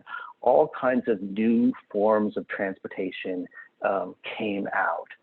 Then we entered this period of competition where gradually the automobile sort of drove out these other forms of transportation by and large. And then we had a long period essentially of stagnation of this monoculture based on cars until we get to around 2000, we start to see this new mobility era take place, a whole bunch of new forms of transportation. Now, there are exceptions. I know that the skateboard was invented and popularized somewhere in there, but it's not fundamentally a form of transportation. And I think that the trend still holds going through. Then we hit 2020 and COVID-19, and what does that mean to this sort of cycle and evolution of transportation and transportation ecosystem? So I like to turn to evolutionary biology, and if you look at evolutionary biology and the evolution of species and the way species have grown and died, and the number and variety of species has grown and died over eons, we see these kind of fluctuations, and then we see these key moments where there have been some kind of major stressor on the environment that has drastically reduced the population, the number of species, and has had this this impact on the ecosystem of species. The most recent one that marked the end of the Cretaceous period, most likely caused by a large asteroid hitting the world and kicking up enough dust to blot out the sun and killing off all of the cold-blooded dinosaurs and anything that didn't have its own heating system with it. So I think the question for us is COVID that asteroid that's hurtling towards our transit system today? And I think the answer is yes. And if we want that transit system to survive, we have to think about how to warm its blood, and whether you think of it in this metaphor that as increasing the safety of the transportation system or simply increasing its funding so that it can survive this environmental stressor on the ecosystem. But the other thing that we learn from looking at the evolutionary biology is the importance of diversity. And diverse ecosystems are more stable and survive better. Diverse species have a better chance of survival. We know this from agriculture, right? Monocultures in crops are fundamentally put themselves in a threatened position. If we think of the Irish potato famine, that's a monoculture that had devastating effects. And so, I think one of the key lessons is that there is strength in diversity. And so we need to think about our transportation ecosystem as in a sense of diversity. And so, yes, we want to save transit, but we also want to make sure that we are sort of have a diverse system and encourage many modes and the simultaneous existence of many modes. And this idea of diversity, though, is not just about the species of, or the number of species of transportation, because, as my fellow panelists have pointed out, we need to think about who are the people who are depending on transit, right? Transit also has a very strong link to population diversity, to racial diversity, to economic diversity. And, you know, we link that again to the urban form and the architecture, you know, those forms, Stuyvesant Town and Levittown, those kinds of models of urban form that came out of the automobile have something else in common besides the word town and their names. They were white-only developments, and they were explicitly white-only developments from the beginning. So there's this, I think, very strong connection between transportation forms and diversity in many senses. And we can see it today if you map, you see these two maps here, poorer people with longer commutes and where there are immigrant populations. There's an incredible coincidence between these two different maps, right? Those areas really coincide to a remarkable degree. And no surprise, if we also map the areas that were hit earliest and hardest by COVID, it's the same areas, right? It's the same parts of our city, the same people. So I think we need to think about transportation diversity as being integral with urban diversity and racial diversity. All three of these things are sort of tied together, and together, the more diversity we have, the more strength we have. So what to do? We definitely need to work to prevent this potential transit extinction. I think it's a real threat, and we can talk among the panel and then later about the ways that we can do that. My fellow panelists have suggested some ways.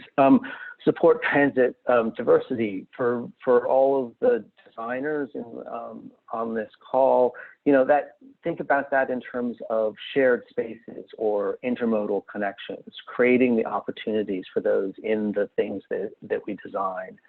And we need to move not just towards transportation diversity, but transportation equity as well. And with that, I will stop share and we can open up to questions. Great, thank you, Jack. That was very instructive on a number of levels. Interesting that you equated the COVID with the mass extinction. That was an interesting analogy. And in some ways it is, even though it's not hurtling at us from space, but although you never know, maybe it did. So I want to go back to one of the points you raised and raise something with the entire panel. We do have at least one question from the audience that I want to raise in a minute, but this issue of transit extinction is right in front of us now based on COVID. So just want to point out a few things and then ask the panel to kind of weigh in. So, you know, Carolyn, in New York City, the Partnership for New York City in their August survey identified, they surveyed major Manhattan employers and identified that less than 10% of employees are back in offices right now, and 50% of those employers didn't see any major returns before July of 2021, and another quarter didn't know when returns were going to be happening. This has direct impact, obviously, on transit revenues, transit ridership and transit revenues. Diane, you talked about the catalyzing effect that transit can have and the fact that more frequency equals more safety. Yet we're in a situation where finances at all levels of government, and particularly in transit agencies, are moving in the opposite direction, as you pointed out, where services are being cut back. And Jack, you know, you talked about how transit is so important, not only to equity, but to place. And again, this involves a high level of service to get to that point. So we're in this situation now where we needed to catalyze, we needed to diversify, we needed to reinforce equity, we needed to serve people who are essential and have no other ways of moving around. Yet it's facing this financial apocalypse, certainly in New York City and certainly across the country. So I just want to open it up and ask, you know, all of you, any thoughts about, what should be happening now to prevent the transit extinction, and part of it is evolution, but part of it is also something else. So who wants to start first on that question of heading off this transit extinction? How can we do that? Minor issue. Well, I'll jump in and start, even though I am having a real ghostly white light as personal, trying to adjust around it. You're glowing. I go no, that's worse. This seems to be the best. I don't know. So look, I think, you know, the MTA has been screaming from the rooftops, along with, I think, most transit entities right now, that federal resources are the most effective and most necessary element of getting through this year, right? And it's hard to, you know, there's reports now of looking at short-term borrowing solutions that may, you know, be part of that. But saving the transportation system of New York City right now, you know, in my mind, the most important thing everyone should be doing is understanding the federal role in that bailout process. And I think, you know, motivating every possible constituency to be part of that federal fight right now. I think the partnership has done an enormous job at rallying what I think is the most effective constituency for protecting our transportation system, which is our business community, right? I think the people who operate large businesses in Manhattan and who own real estate in Manhattan understand perfectly well right now that the demise of the transportation system, you know, is linked with the demise of everything that they value, which is good for us right now. We should use that.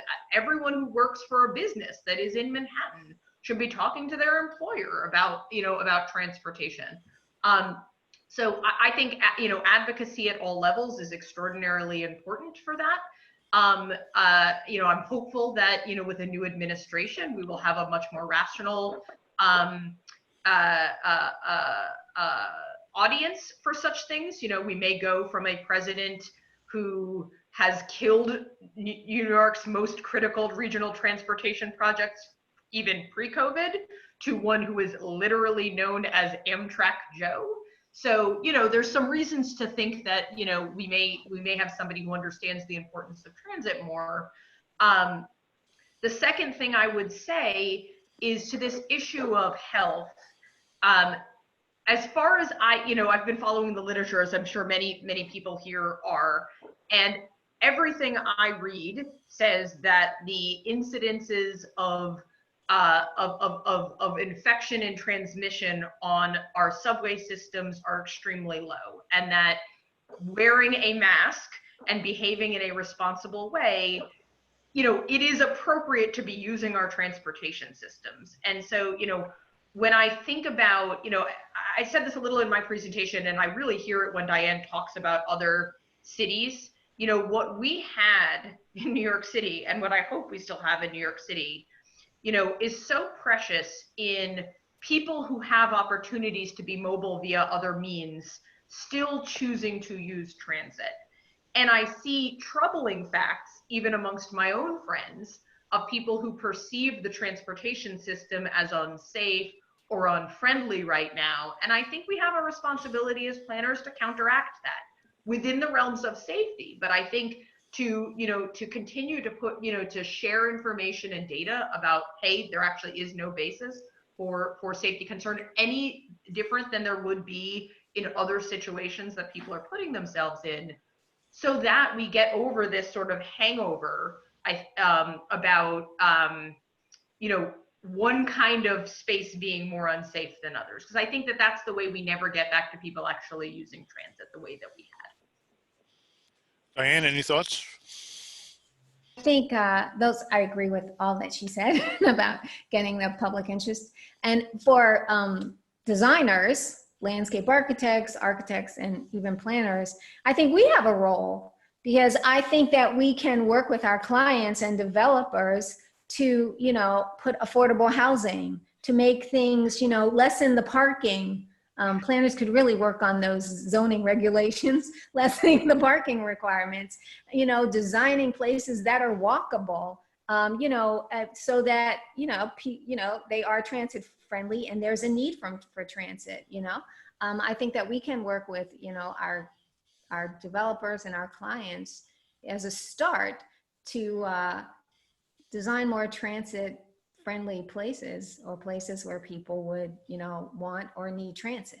But the more we don't do those things, and there's no need, right? Because we're not, you know, so I think that, as was said, you kind of have to do it on all levels. But as a landscape architect, you know, I think there are things like that that we can do.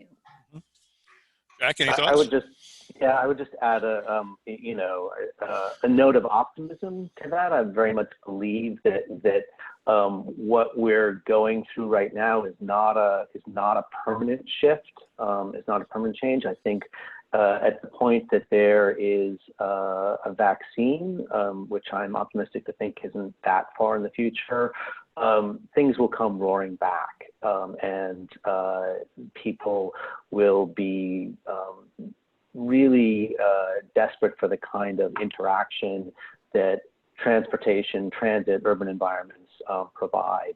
And so really the question is, how do we get through this interim period? And that is, comes down really to dollars. And I think the points that Carolyn pointed out, you know, like vote in November and get federal money for transit systems, and you know, help people feel comfortable with transit in the interim are the key approaches.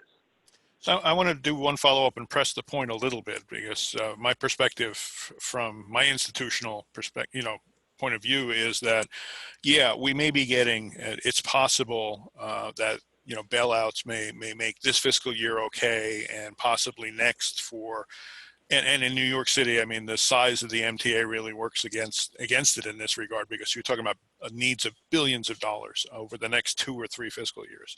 So let's just say that bailout happens. But then in the medium term, you know, although Jack, it may be the case that something, you know, at some point, something comes roaring back, but there may be a recovery of an indeterminate period of time. Any thoughts about that period? You know, so if the fix is short term, but we're still in some type of a period where it's not back to what it used to be. Also, any thoughts about whether, you know, remote work, telework we've done this now large scale forced experiment in telework. Any thoughts about whether that's going to actually continue at some level, and or contribute to some centrifugal force when it comes to regional development and so forth? Well, let me jump on the second one there, Okay. which I think is really interesting. And as Jack was speaking about monocultures, you know, what I was really thinking about was the monoculture of work destinations, right? And you know, I spoke in my presentation about how Manhattan has 25% of all regional jobs. And amazingly, what we've seen in this period where I think as Jeff sort of, you know, we started to crack the monoculture of auto centrality, is we actually concentrated the centrality of employment options in our region, right? And in our work, we've looked a lot at this, you know, what's happened of the concentration and centrality of New York City over the last few years at really being the dominant location for new jobs in our region. That we, you know, over the last generation, about 80% of regional jobs got added in New York City, predominantly in Manhattan, right? We also saw the rise of Brooklyn and Queens, and some growth in even in Staten Island and in the Bronx, but really an enormous concentration of jobs in the one location where we already had so many jobs. Really good for the city in certain ways. Certainly the growth, you know, the city has been looking at a 5-borough job strategy for, you know, certainly as long as I've been in government now, I think, you know, really a generation. But, you know, we've only been so successful at it. And so while we're seeing all this variety of adaptation in modes, we really haven't figured out how to have successful office-based locations in most parts of our region, including in most parts of New York City. That is a critically important thing. Where we've been successful at seeing job growth in deconcentrated locations is really in institutions, right? We've seen healthcare jobs and education jobs growing in non-core locations. But, you know, the opportunity, right? We're seeing all these people dislocated to many new locations. Really, I think, challenging that primacy of New York City as the only location for both living and working in our region. What do you do once the New York City ones look advantaged again? Well, you kind of want to do the things that were important before. Have housing that's affordable for people to live in, right? We're seeing right now with the dislocation, because of how limited supply we have in housing, there's fights, we're seeing, prices, on houses going for twice their asking price. There's just not that much supply out there. If you really wanted people to stay in our region and other locations, you would find a way to get them housing. And if you really wanted them to work in those locations outside of the house they just built, you would find a way to make commercial locations that were more modern and attractive than the 1950s, auto-oriented commercial park that we mostly have. Mm-hmm. And there's very few locations that have been able to do that successfully. So I think that those, but again, I say, the Brooklyn is the best example of what we've had, where enormous amounts of investment in making it a place that is, a desirable commercial office district have actually worked, right? With other consequences to solve for, but that, ability to create a new office district, that's the diversity we need for all of this to work. If we had 5 other Brooklyns, then Manhattan being affected might have, more of a balancing impact. Right. Jack, did you want to add something? Yeah, I would say that people have been complaining for a long time about how New York has been transforming into this playground for the rich, and I think that particularly Manhattan, and I think that the people who are going to leave and work remotely, it's that upper echelon, and so maybe that's a good thing. Mm-hmm. Any other thoughts, Diane? Yeah, and there are some consequences to, working away. There's the consequences of real estate. So I'm a program director at a university, and the universities all across the country are going crazy because they know if you switch to online, what happens to all that real estate? I mean, campuses depend on students coming there, because they make money from the Chick-fil-A that's in our student union, right? Mm-hmm. You don't need they make money. They make money from so many things of the students, the dorm money, and they're having a fit with this. Now, and there's some good things that when we go back, we'll know digital media and we can incorporate it. But this especially for the academic industry, I mean, if you read the Chronicle of Higher Education every month, it's been like a cry for help. And because it's about the dollar, right? I mean, it's about space and real estate. And I'm sure that the academic, industry, because it is, don't tell my president I said that, but anyway, it is an industry, that's not the only industry where, there's an impact on real estate and dollars because of telecommuting. Right. It's not gonna sustain, Yeah. It's happening in Manhattan also, in Manhattan real estate, Manhattan businesses, so on and so forth. But I would say for the most part, that real estate price was set by a perceived value of productivity, right? Like the reason it's being questioned is because we thought we needed to be so close to one another to collaborate, and now that's in question. Mm-hmm. Personally, I think we actually do need to be close to one another to collaborate. I can imagine a world where work from home or work from anywhere lives in some form, but if I never go to see my team again, it's going to be, a really tough job. And I think it's really the decay of organizations is also affected by that. And the price, it's all intertwined together. But to me, I think, nobody's going to be happy if we're in our homes by ourselves for the rest of our lives. So some form of interaction is going to come back when everyone feels safe. I agree. It's really bad for design school.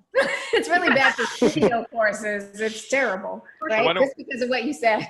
Why don't we combine Zoom with 3D printing and, anyway.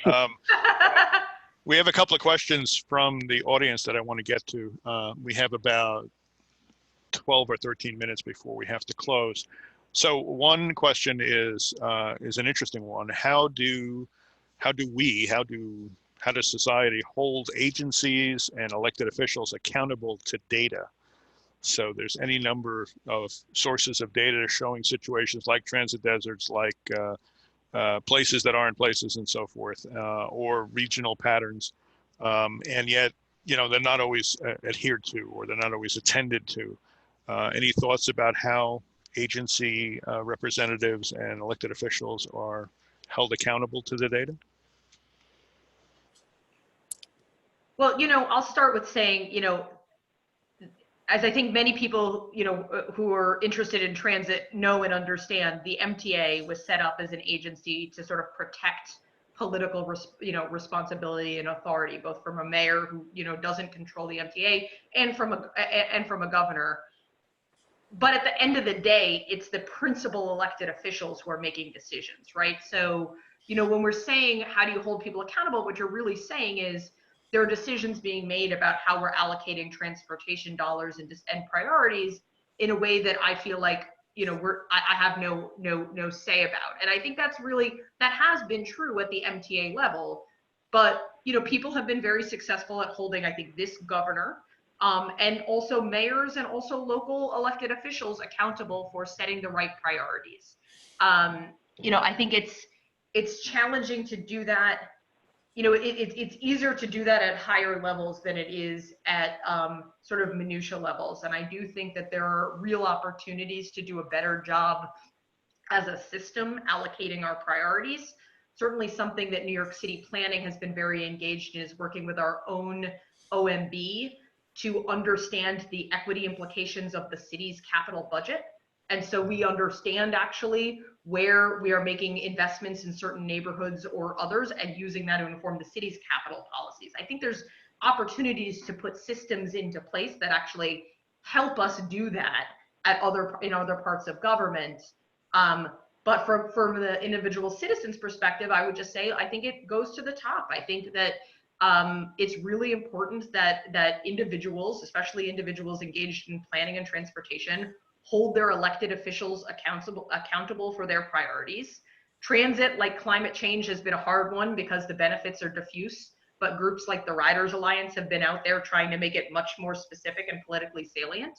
There's been success in that, and I think that is the right strategy for making sure that the issues of transit stay, as most paramount to our elected officials.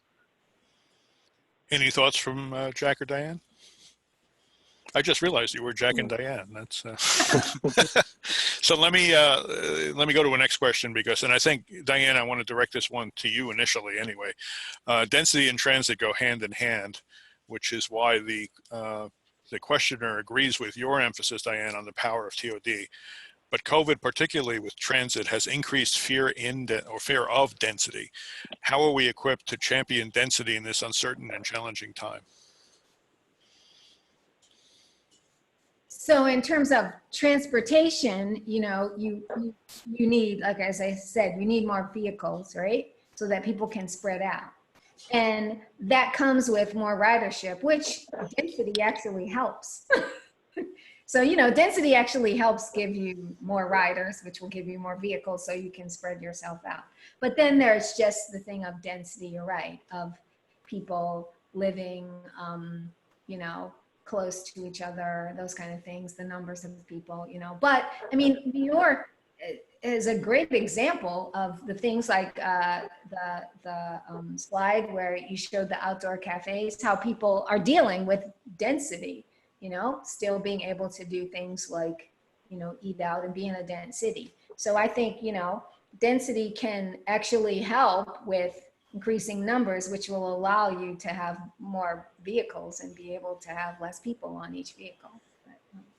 And Jack, I think your presentation touched on this also. So what I want to say that I think that the correlation between COVID and density is a myth.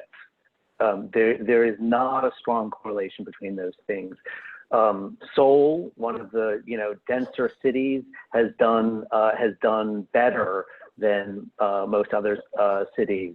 Neighborhoods in New York, there's no correlation between density and incidence of COVID. There are all kinds of other factors, education, poverty, ethnicity, that correlate much more highly than density.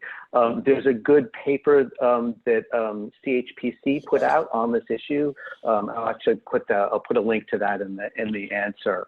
But we just have to work to dispel that myth. Density may be one of many factors, but there is not a strong correlation between density and COVID. There are undense places that have far higher rates of COVID than New York City, on a per capita basis. It may be that density is an accelerator, at a certain point, but, which is why New York got, hit earlier, but there's just not a strong correlation there. Yeah, and I just want to second what Jack is saying and note what Greg Haley has said in a note to us, which is, I think, this idea that it's density, the number of people who live in a neighborhood, is totally unverified. But overcrowding, maybe, right? This issue right. of, people who are in more risky environments, working in let's say essential work, working in a hospital, coming back to a home that has multiple generations of residents in it, that does seem to be more tied, which is actually a reason to build more housing and create more dense neighborhoods, because part of the reason we have overcrowding is we have not enough housing to go around. So, there's a counterintuitiveness here. I can tell you from speaking to planners all across our region, this issue being used as sort of the newest NIMBY argument, well, we shouldn't build TOD because it's unhealthy, is the single most common narrative we're hearing.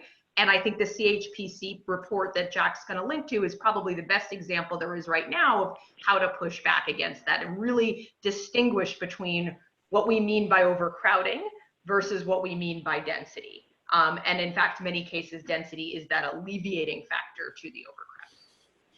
But it is true, at least in terms of public transit, that in New York City, is that people are concerned about overcrowding in subway cars, say, or on buses for that matter. It was interesting, Diane's picture from Baltimore in March of those people standing cheek by jowl in the bus was interesting, and they obviously had to be there, but that is an issue on the public transit side. On a perception basis, but not on a reality basis. There's no correlation that has been identified between riding, transit, and higher rates of incidence. No question, but perception is ridership. So. But the answer to that, I say, is, instead of doing, the reason why that bus was so crowded is because they took away lines, So instead of, they had the wrong reaction. Instead of like increasing the lines or at least leaving the existing lines, that was caused because, that's why the bus driver took that picture for me, is because that was caused from, taking away bus lines and making the buses were more crowded than they were pre-COVID. Because taking away lines didn't eliminate the riders, those people that had to get where they needed to go. No question. But again, the reason the lines disappeared wasn't just because they felt like it. It was because of financial issues, most likely. So it's all intertwined. I just want to move on to, because we have time for one more. There's one more question here. It is specific to the New York City region. Aren't almost as many folks commuting from the Bronx to Queens for work as they are going into Manhattan? And is it these intra-borough relationships the ones we want to focus on with transit? So this is, that all commuting in New York City is into Manhattan. which I think, Carolyn, your numbers bore out in terms of people living near where they work. Yeah, I think as a factual matter, Bronx to Queens is less than Bronx to Manhattan, but in general, I think the point very much stands that we have, you know, most people work close to home. Most people work in the borough they live in or nearby, and that's true in Manhattan just as it is all over the region. And while I think this is an excellent point, actually. There is a lot of focus on this core movement because it's been the most disrupted. But plenty of people are continuing to go to their jobs near home using especially bus lines. And I think the focus on retaining those services of intraborough or interborough service is extremely important. And as we think about the MTA moving towards an austerity situation, I think Diane's points really ring true that we should be thinking about in New York, you know, the preservation of who is still moving by transit, who's going to rely on that, and making sure that that service remains uninterrupted. And when we get back to it, continuing to expand it because those movements are critical to the city. Any other thoughts from the other two panelists?